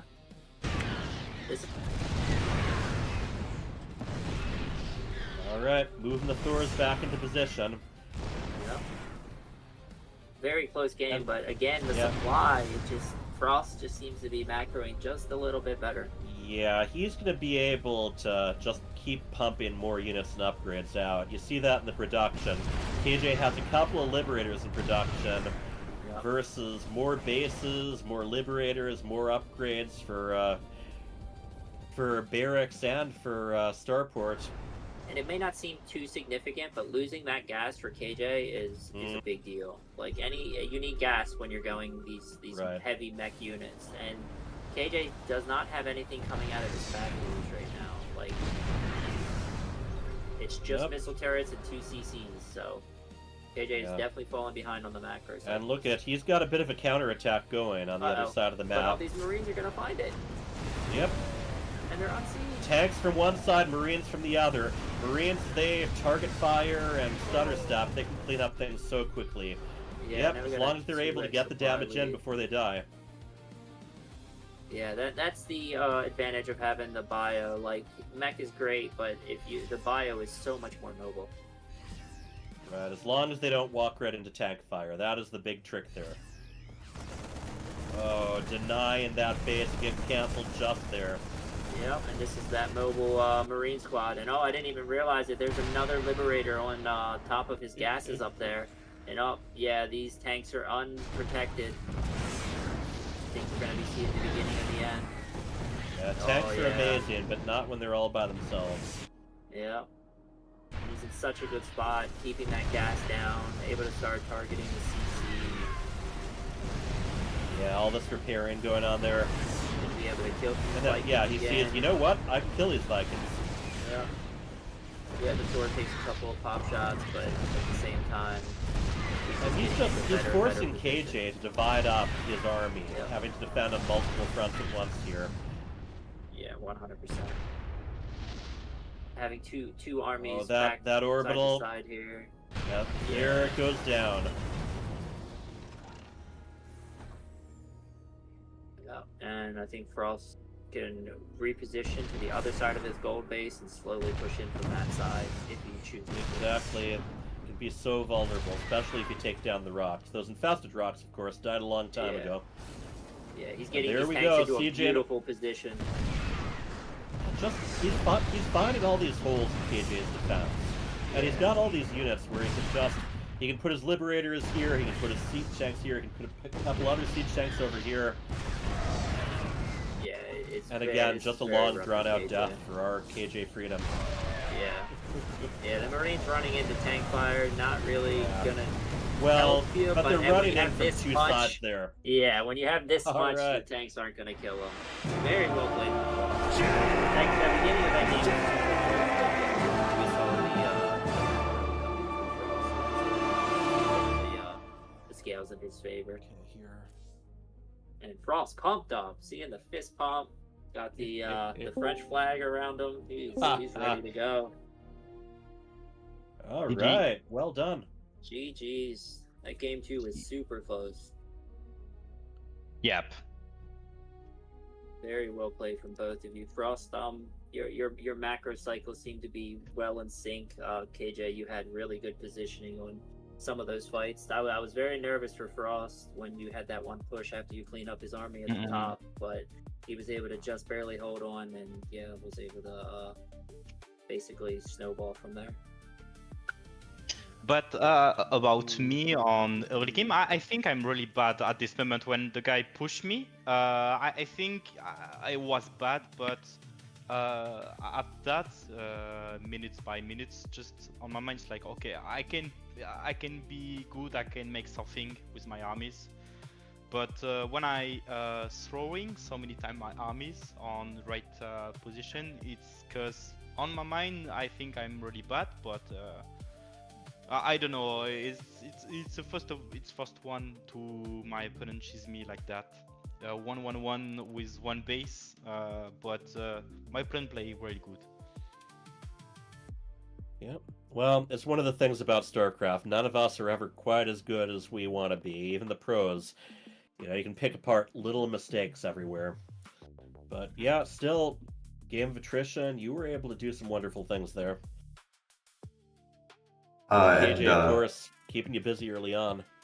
Yeah, KJO. I think a couple times in those games you had a double siege tank drop that was like heading towards the main. What was the game plan there? In game 2? Yes, I do remember in I game was 2. just Yeah. harassing. Yeah. I think I'm really good at harassing in the early game, even in game 1. I really killed a lot. Yeah. So I'm really good at doing that. But then when the game gets to the mid to late, where you have to do all of these things with Terran, I'm just not quite sure what to do. Yeah. So I just need to play more Terran, I guess. You definitely had some great moments with your micro there. Some moments where your positioning, like your unit movement was great. You were able to crush his army several times. But yeah, just like due to the flow of the macro, eventually like Frost took the economic lead, and you started to fall behind. I keep forgetting that I really should not play a long game or a mid late game, because I don't, I should just all in every time, or even just like a 2-base thing, right? So, but sometimes I get into the mode where I say, hey, let's do what I'm supposed to do, but I really should not get into that game. That's just, I don't have the skill set for that mid late game Terran. Yeah, and JMPC and Nucleo, we're going back to the North American server for the 2v2. Let's do it. All right, GG's. Alrighty, Thanks, so GG. correct me if I'm wrong. I believe it is Angry SpaceHeroes 5, Special Tactics 3. Yeah, let's pull that up. I believe you are right.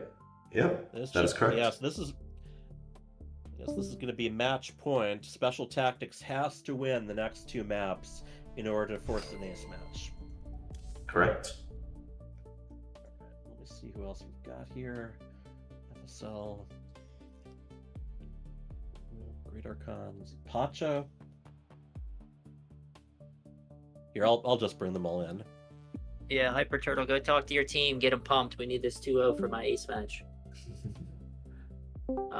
Looking at the players we have coming in here, I know GreatArchon is a very good Terran with positioning. He loves to get that little position, and he is very good at the TVT, like slow walk forward. I'm gonna outposition you. Okay, we're getting a little bit of an echo too. Oh. And Pacha, what's your in-game name? I'm trying to find you here. Same one, Pacha. Let me just join the game real fast. Yeah, join our chat. We are almost ready here. Ooh, join the chat. Yep.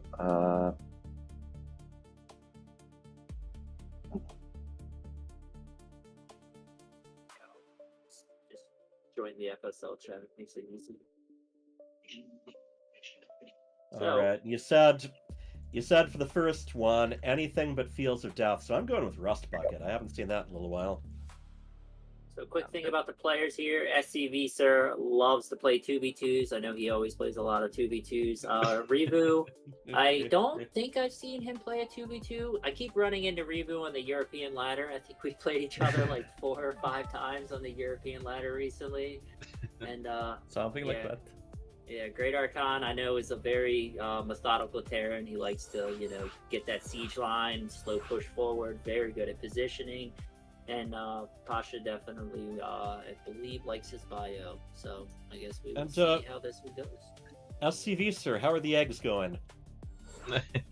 About 6 dozen a day. All right. And we're not talking Zerg eggs here. You raised quite a few chickens, don't you?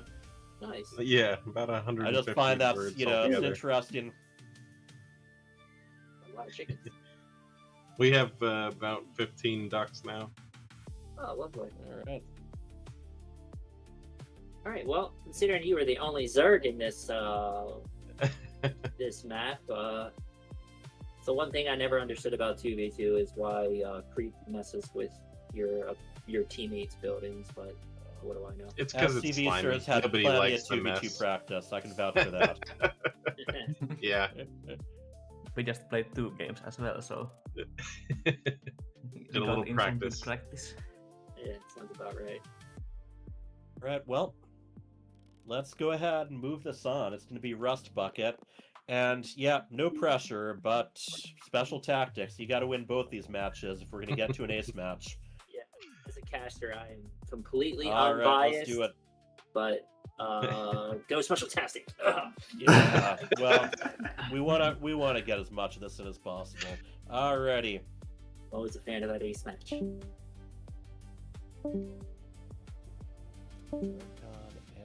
More StarCraft is good StarCraft. More GG, more skill. Alright, so we've got them in their individual team chats. This is going to be a different style here. Z and T versus TNT. Dynamite! Alright, so with TVT, I'm not quite sure like if one should go heavy bio, one should go heavy mech. I don't really usually I do watch the Uthermal 2v2 circuit a lot, and I know T and Z is a very strong like team comp for sure. But I don't really know much about T and T, so well, I think anytime you're teamed up with a Terran player, I mean, obviously, yes, you got choices. If you're going with a lot of Terran, then the Zerg's job is to try to take out the siege tanks. You are watching for the Marines who are on it to get taken down, or it can go the other way. You can be protecting your teammates' siege tanks by just trying to take out other stuff. But in general, I think as Zerg, if you're teaming up against Terran, you want to be the one who gets on top of the siege tanks. Eliminate some and forces friendly fire, but let's tell them who's playing. in the lower left, we have the upper left, we have the blue Terran, and he is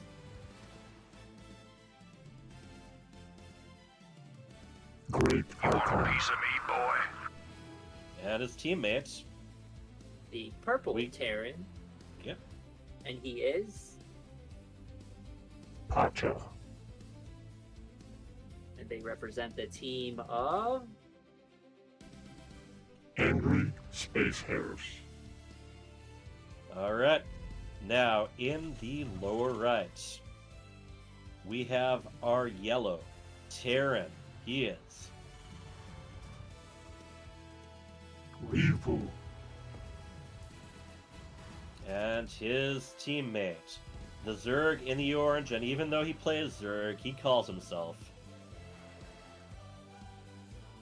SCVSir. and they are representing the really amazing, super skilled, gonna of course take this season, I'm sure of it, team of Special Tactics. yeah. I wanted to let you introduce your team. You know. So this is one where I believe they both got their pocket bases here, or no, there's one pocket base, alright. And then, yeah, shared naturals. This is one where there's a little bit of room to divide and conquer if you rush them. I don't think we're going to be seeing that right now, though. Well, I'm interested to see what the Zerg and the Terran does here, because I know the Terran's going to want to take a second, but does he take the second in front, or does you give the Terran the pocket base? I think, honestly, Usually Tactics got a little unlucky here with the spawn, because the pocket base is only accessible for the one player.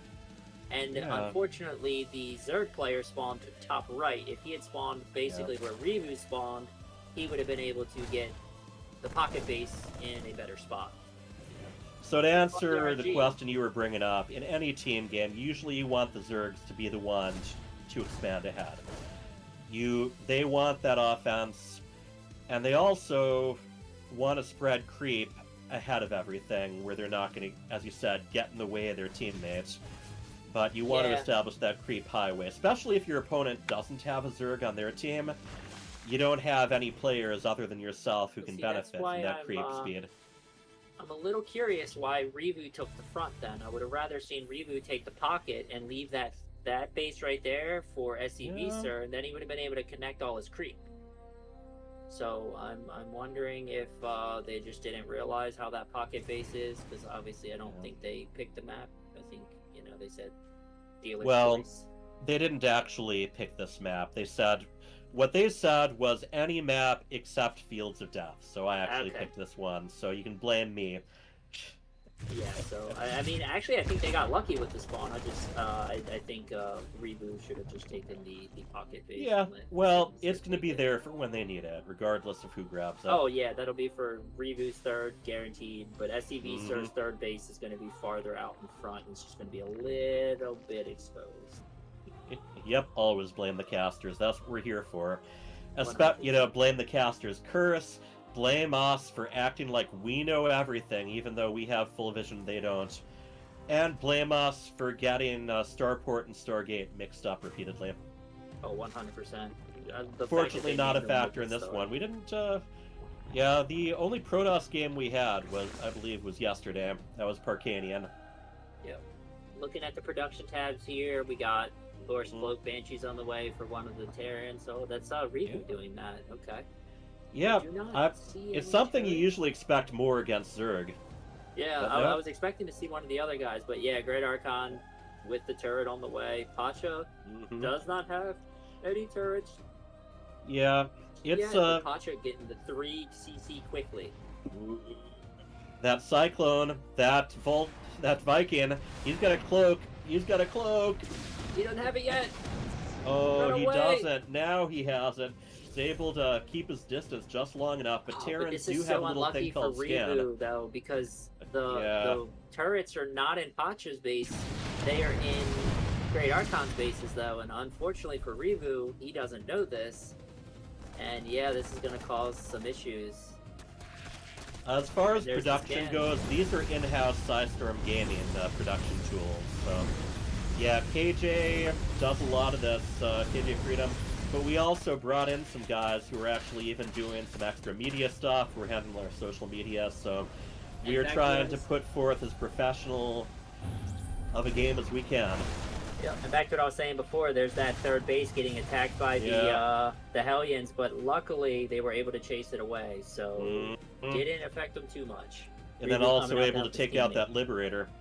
Yeah, let's look at the unit costs. Yeah, so the thing about team games, the more bases are in one game, the more options you have for where to attack, especially with area units. So it's like if they've got detection and anti-air in one area, you can see about hitting another. Obviously, they're not investing too much in these Banshees, but still. Purple and blue are an entire base ahead here, and looking at that, if they're able to, keep this worker lead, because Pacha's up to 50 SCVs. No one else is. Yeah, Special Tactics still has not taken that pocket. Yeah. I would like to see Reevou throw that down as soon as he's got a moment, as soon as he's got the money to do it. Trying to look at his money right now, but he definitely does not have the minerals at the moment. Oh, he actually making the command center. He's just not dropping it on location. Yeah, and he also, he's got an orbital that he's,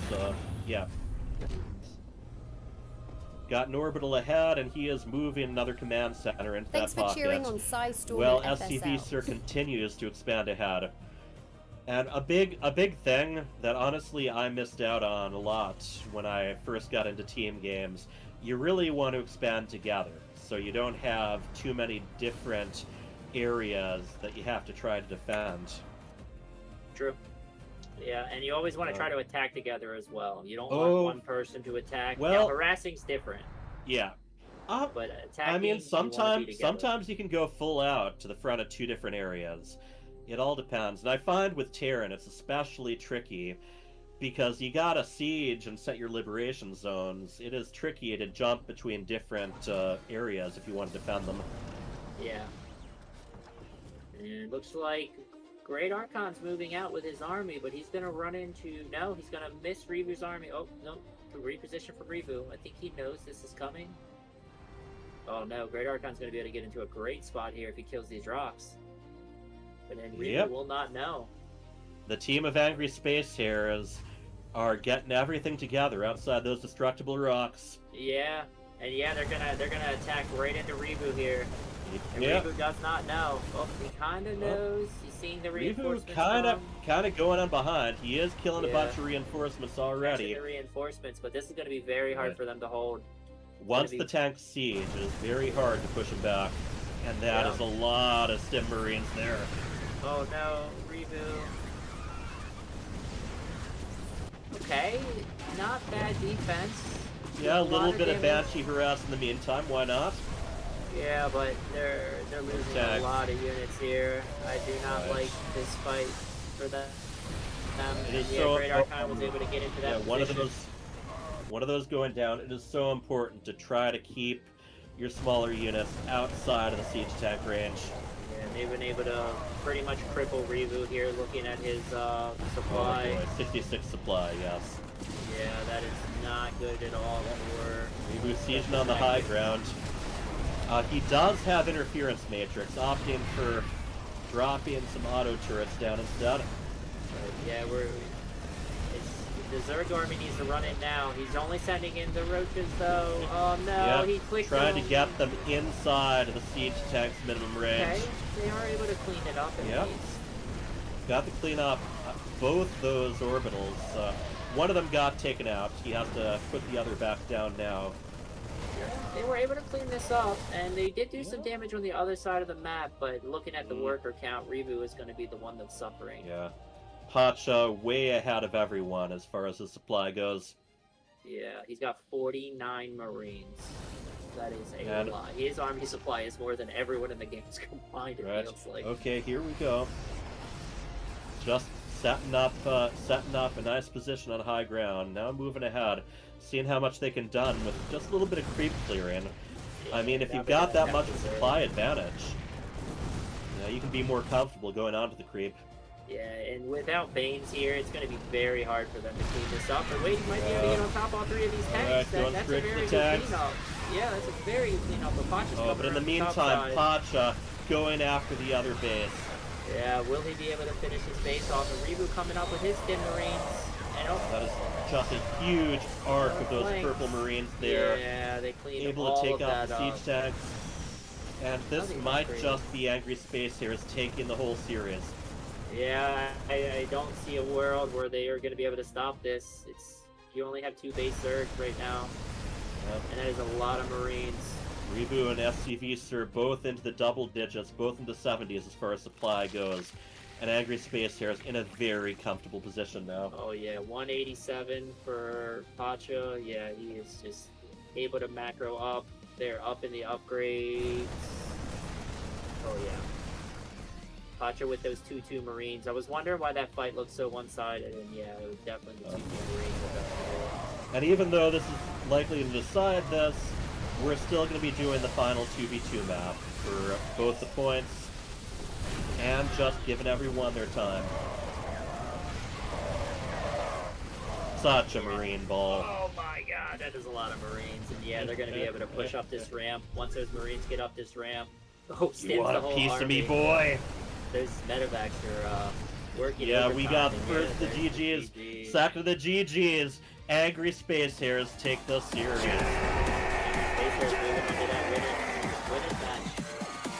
Yep, that is a nice, comfortable place to go, but I'm still confident. Special Tactics has a lot left to do. We're going on to Yellow Jacket just to go through the planned matches here.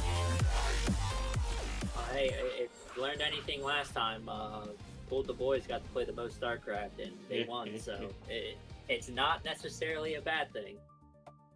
Yep, there is room to come back. Always. Pacha and GreatArchon, here we go. Yeah, I think the just a little unlucky there for Reevou and SCVSir. Reevou, if he was able to get that Banshee into Pacha's space, it would have been, I think, a different story. Yeah, and just generally, just laying out the bases. Yeah, big credit to Pacha for that macro. He just was so high on supply throughout that game.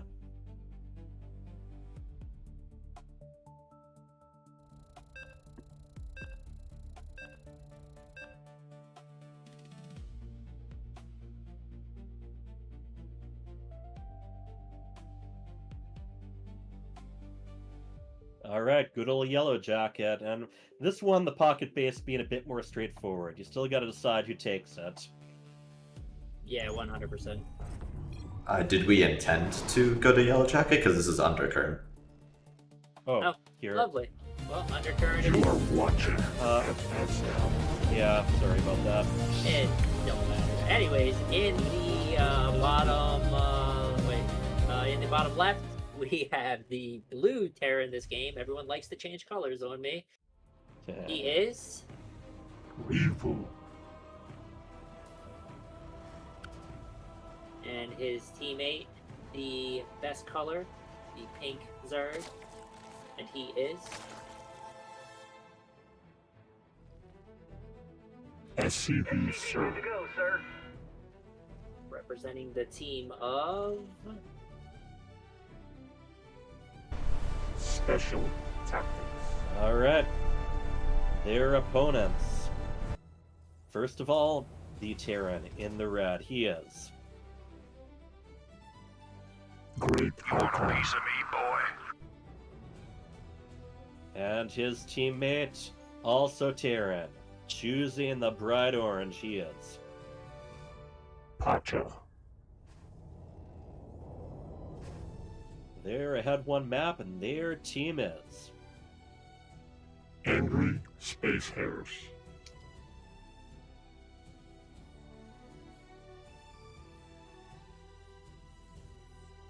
all right. And yeah, like I said, SCVs are expanding forward as it should be. Yeah. I honestly would just like to see both of them expand forward this time. Yep. And then save that pocket base as your rainy day fund. Once you're not able to move out any further, there's some sense in that. Obviously, Zerg generally is expected to take the expansions a bit quicker. Yep. And we got 3 Reapers that are all popping now. Yeah, Reaper Wars. 1 for each Terran. Yep. That's all you're allowed to have. So looking at the production though, Reevou is not going for an early second CC. He's going the factory route. Yep, factory reactor. And that is 10 lings on the way. I think we're going to see a much more aggressive SCVSir and Reevou this game. I think they want to bring the pressure to the other side of the map. Right. Especially if the two of you can do serious damage to one of the opponents. Yep. Just managing to put them back far enough that you give your team kind of an all-around advantage. True. Alright. We'll see what we do with these lings. But looking at the production tab, I do not see ling speed on the way, which always makes me... No, that's... There it is. Okay, yeah, now link speed, but...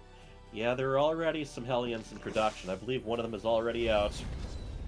Yeah, I'm always a huge fan of ling speed. If you watch enough cash, you will hear me. Ooh, they're taking a bar base. But yeah, trying to take out this CC, but here's the problem that without link speed, it's going to be very, very hard for these links to get away. So they force the Okay, lift he off. does manage to finish, turn it into an orbital before lifting off.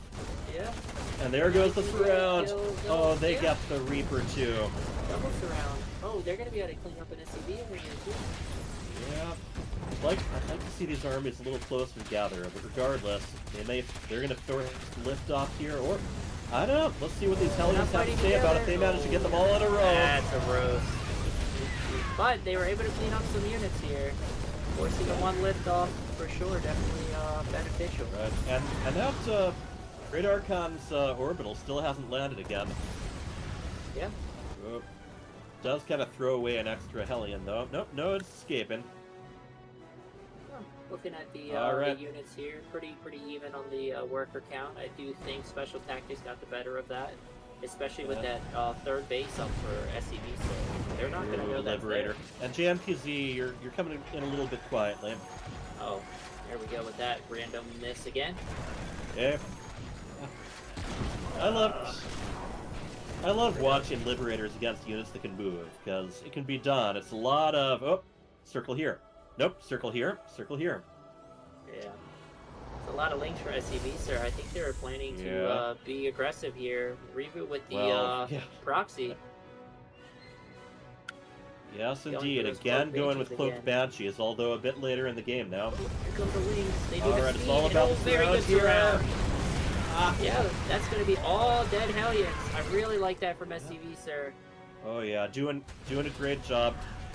The previous Lings, they got hit when they were all lined up, moving on the attack. If you can manage to get them all around, all attacked at once, and all in different directions against the Hellions. Reevou, run. Reevou, no. Yeah, a little outnumbered with the infantry there. Yep, and here comes that SCVSir are Banshee. doing a great job expanding here. Yeah, and there is no turret this time. Yeah, he's going to be able to get a lot of damage with this Banshee. They're doing so good with this worker harass this game. They are just a little bit ahead in the supply, but if they can kill enough workers here... Yeah, the pressure is definitely getting to Angry SCVSir better here. cloak quickly. You don't have cloak it. is, again, not quite done yet. Oh, just barely got it. And there's the cloak finishing. Yep. But Reevou might be able to do some damage here. Yeah, they're moving forward. I like this. Keep the pressure on. Keep your foot on the gas. Keeping the pressure on, forcing them on the defensive. Yeah.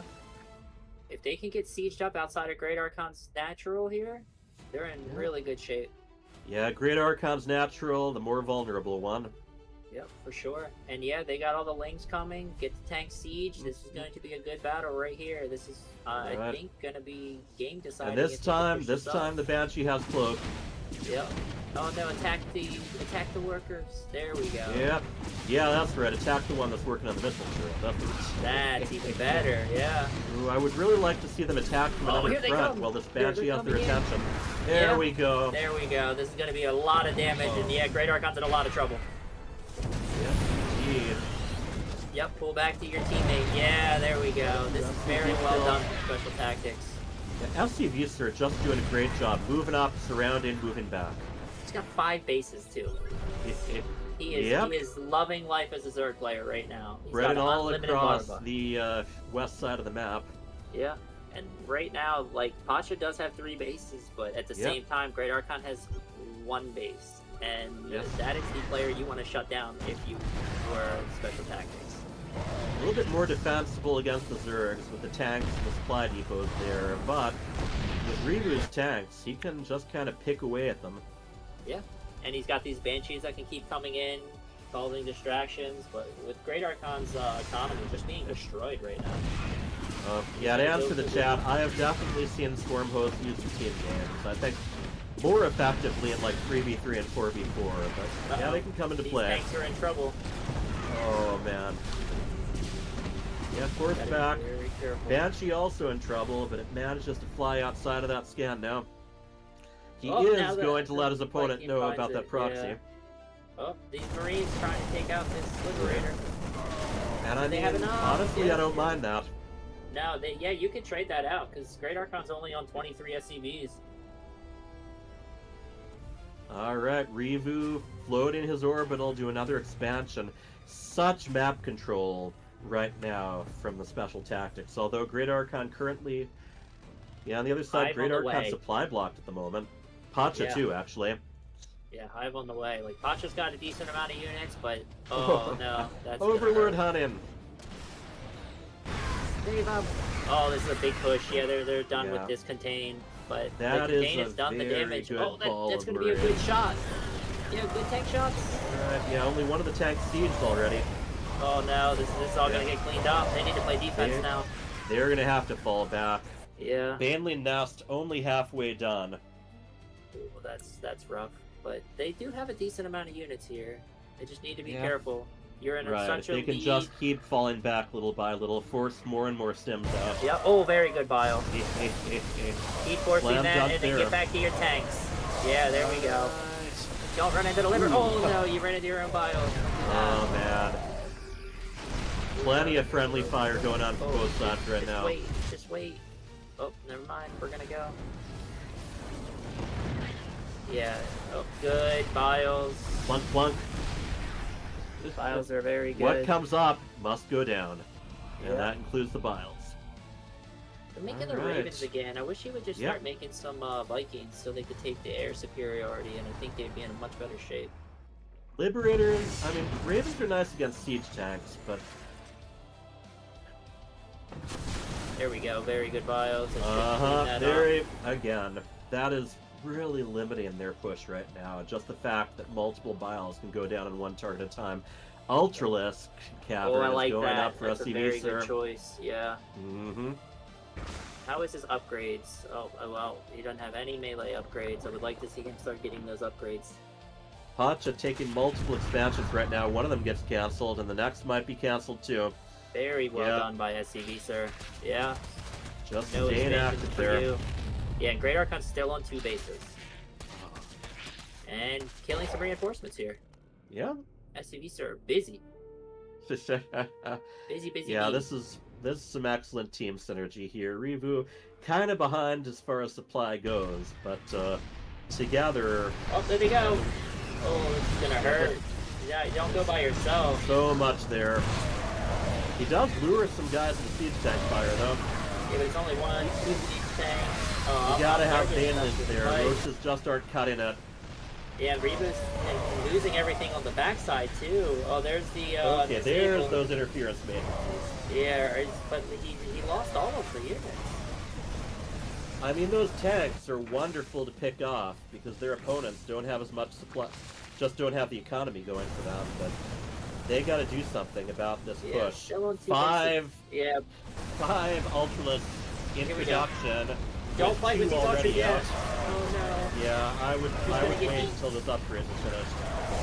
And here comes the Viking. This is what we like to see. And yeah, they're going to be able to push this through. And yeah, I think the worker lead is definitely going to keep helping them. But they need Right. to don't run in with these Ultras. Yeah, Turn wait, around. wait for that extra armor to finish. Yeah, extra armor, melee upgrades, carapace. Yeah. So this game's staying close. Right. And Well, the thing that's SC scaring me and GreatArchon, neither of them have attack or defense upgrades. Yeah. They're All right, starting they finally to catch up in clean up that workers. proxy starport. Yeah. That's what's making me nervous, though, is they are starting to catch up in the workers, and they haven't been able to finish it. All right, with the Ultralisks, they did finish that that extra armor. 1-1 is getting close to completion as far as melee goes, and Ultralisk speed also on the way. And Pacha's got so many barracks. It's just, he's holding on for dear life. GreatArchon's still only at Yeah. 84 supply. He was gimped really early in this game, but yeah, they fought back well. Love to see these upgrades keep coming through. Yeah. And yeah, that's Pacha exactly what we're also seeing. has a Ghost Academy, so if he can get his economy going right, he can include quite a few snipes against these Ultralisks as well. Yeah. Reevou going for his fourth. All Oh, I right. love this counterattack by SCVSir. Uh-huh. He's going to be able to get in and hopefully get on top of the production. Yeah, here we go. Yeah, the team of Angry SCVSir, they cannot afford to lose these expansions. Now, and if these Orbital Ultras get taken in- down completely. This is going to be very rough. Those Ultralisks, just Ultras versus supply depot action right here. They have to make sure they're all together once the reinforcements return. Yeah, and he's coming So up the much ramp with all of DPS. these Ultras. Yeah, here we go. He's just going to start chewing away at this bio, all these siege tanks. The Ultras, I mean, they have +1 carapace along with their own special +2 Oh, that is upgrade. a lot of medevacs for Pacha. How many medevacs does he have? He has 13 medevacs. Now in 2v2, will your medevacs heal your teammates' units? Oh, you bet they do. Okay. But that's on Reevou as far as the medevacs go. But yes, one of my absolute favorite combos is medevac Ultralisk. Oh, no. Pacha has the 13 medevacs. Oh yeah. Yeah, okay. Yeah, he So, can but heal yeah, all I of mean- GreatArchon's units. Well, and that isn't bad. No, not at all. Healing, Oh, here healing comes a your bunch of teammates, Russians. Marines and Marauders. But see, it is And another they issue. keep taking this extra entrance. They keep just heading straight in between and going up the ramp here. I love that he's on the production again for Pacha, but very scary here because these roaches are all going to get picked up. And all these Marines and Marauders that Pacha has, he's being forced to just keep them at home. He was never able to get them to the naturals and do Yeah. some real heavy damage. Oh, and Reevou's going to be able to clean up this base. Clean up, but in the meantime, another expansion gets taken out. That was Yep. There are only so many places these armies can be at once.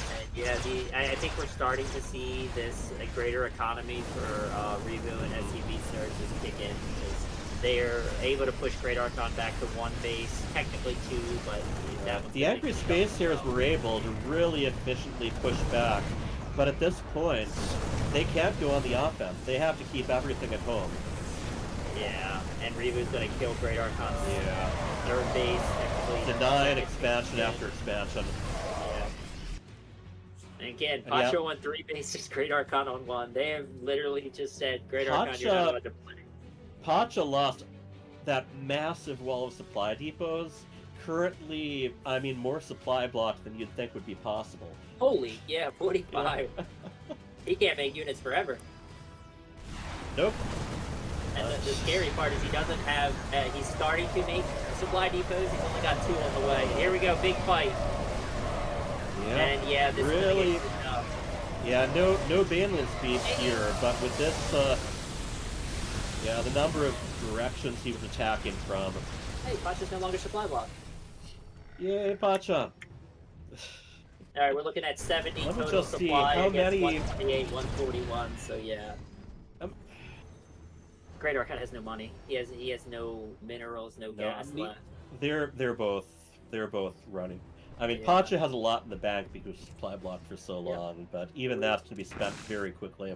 We're gonna see a total score of 6-4 here for sure. If somehow Space Heroes wins this game, I will. I'm quitting StarCraft II. Oh man, I'll miss you, but yeah, they would have to unplug their keyboards.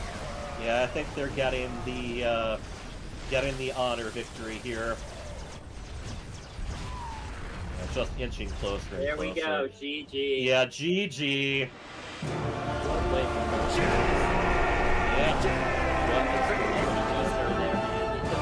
5 bases, I think, before And an eco. I think we just stopped him eco-wise. Yeah, I think that is the correct assessment there. SCV are expanding all along the west side of the map while you guys were keeping them off their bases, and boy, Pacha, that supply block after those Ultralists destroyed all those supply depots. That's not what you usually take into account. Ultralists wiping out almost every supply depot you have, but that happened. Yeah, that was the thing that happened. That was well played. Good game. Yeah, they didn't All right, play but game 2 GreatArchon. regardless of game 2, Angry Space Heroes, you guys were able to take game 1, deny them the ace match, so Angry Space Heroes are going to be going into the upper match in 2 weeks, I believe. Yeah, it would be Angry Space Hares against the winner of next week's matchup of Psyop against Pull the Boys. Real quick before we move on to the future. That game too, SCVSir, there was a very dicey moment where there were a lot of Marines and tanks in front of your bases. Oh yeah. And I commend you for not taking the bait. You didn't see it? Okay, I was about to say I commend you for not taking the bait and counterattacking, because that one move probably saved you. And pulled back, but I didn't see how large it was. I just saw they were there. You know, so as I pushed a little bit in, you see just enough of the force. Yeah, and I know game 1, the Cloaked Banshees didn't pay off. Game 2, you were able to hit the base that didn't have the missile turrets up yet, unlike game 1. Yeah, it was an interesting. It was an interesting game for sure. I know that was supposed to be Yellow Jacket. I ended up choosing the wrong map, but no problem. Yeah. That was an interesting game too, for sure, because for the longest time it was very low eco and a lot of action back and forth. For a second I was like, wait, hold on, did the PTR actually work? But didn't actually launch it. But you guys really brought the heat the whole time. You found your economic damage. You got yourself out of very dicey situations, and you managed to turn the game around by completely flipping the economy of your team on its head. Very well done. I mean, holding him in the base was the main thing. I see. Yeah, Reevou, I really like the idea in game 2 with the proxy starport with the Cloak Banshees. They didn't have the turrets this time. In game 1, obviously you didn't know this. You flew into GreatArchon's base, and he was the one who had the turrets. Pacha didn't. So if you would have gotten lucky and maybe the spawns were flipped, you would have probably flown into a much better damage. But in game 2, you definitely found the damage with those banshees. And I thought also that since I went for the proxy starbot, if I go first with Liberator, we don't think I would be so stupid that I would pull in with a Banshee as a follow-up. Hey, it worked. And in SCVSir, I think in game 2 you had 5 bases by like the 8 to 10 minute mark. It was very, very crazy what you had going on there. Yeah, I was trying to at least take advantage of the being pinned in the base. I knew I wouldn't be able to compete army-wise at the moment, but I was trying to go for the long game. Yeah, for sure. But very great StarCraft from both teams today. I'm always happy when the series are close, so appreciate all the players today.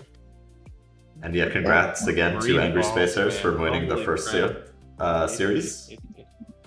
Good games all around. All right, here's the DPS, people. Here's the DPS.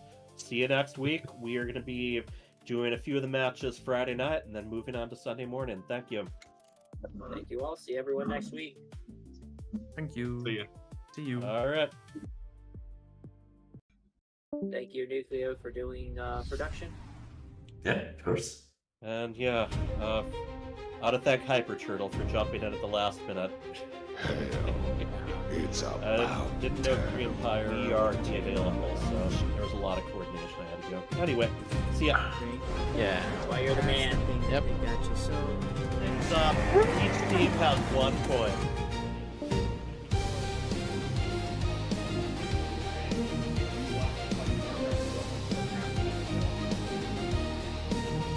So the stream's over, we can talk.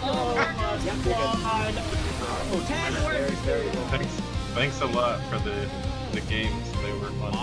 On the dash. Even a couple we played earlier before the tournament.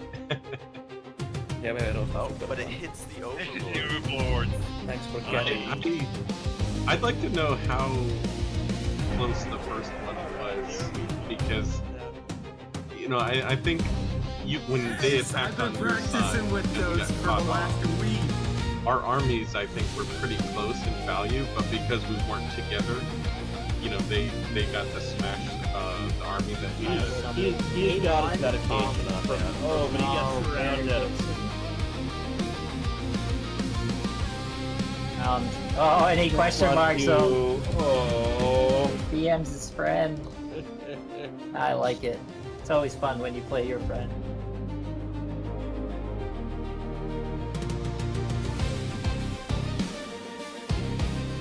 Does he have another blink? Very nice. Bruce does have enough to really take on this army. He just needs to blink on top of it.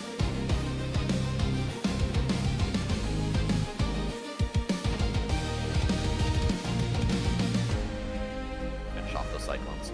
Looks like he's mostly defensive looking. Oh, there we go. There we go. There's one.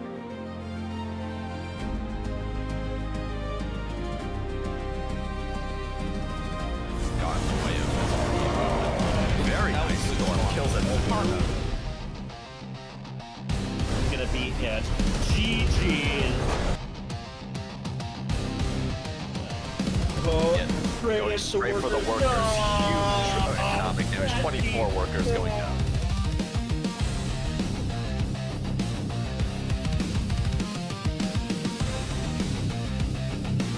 Oh no, that's a bad storm. That he walked through all the Protoss units got stormed there. Very few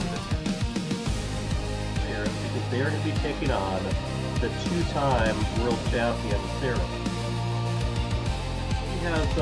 He has come in with guns ablaze.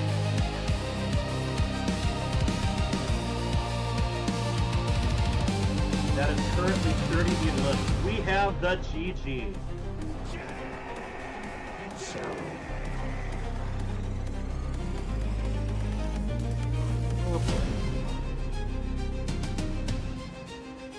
pull it up.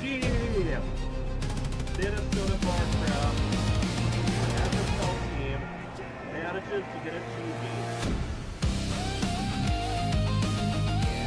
A very good try overall.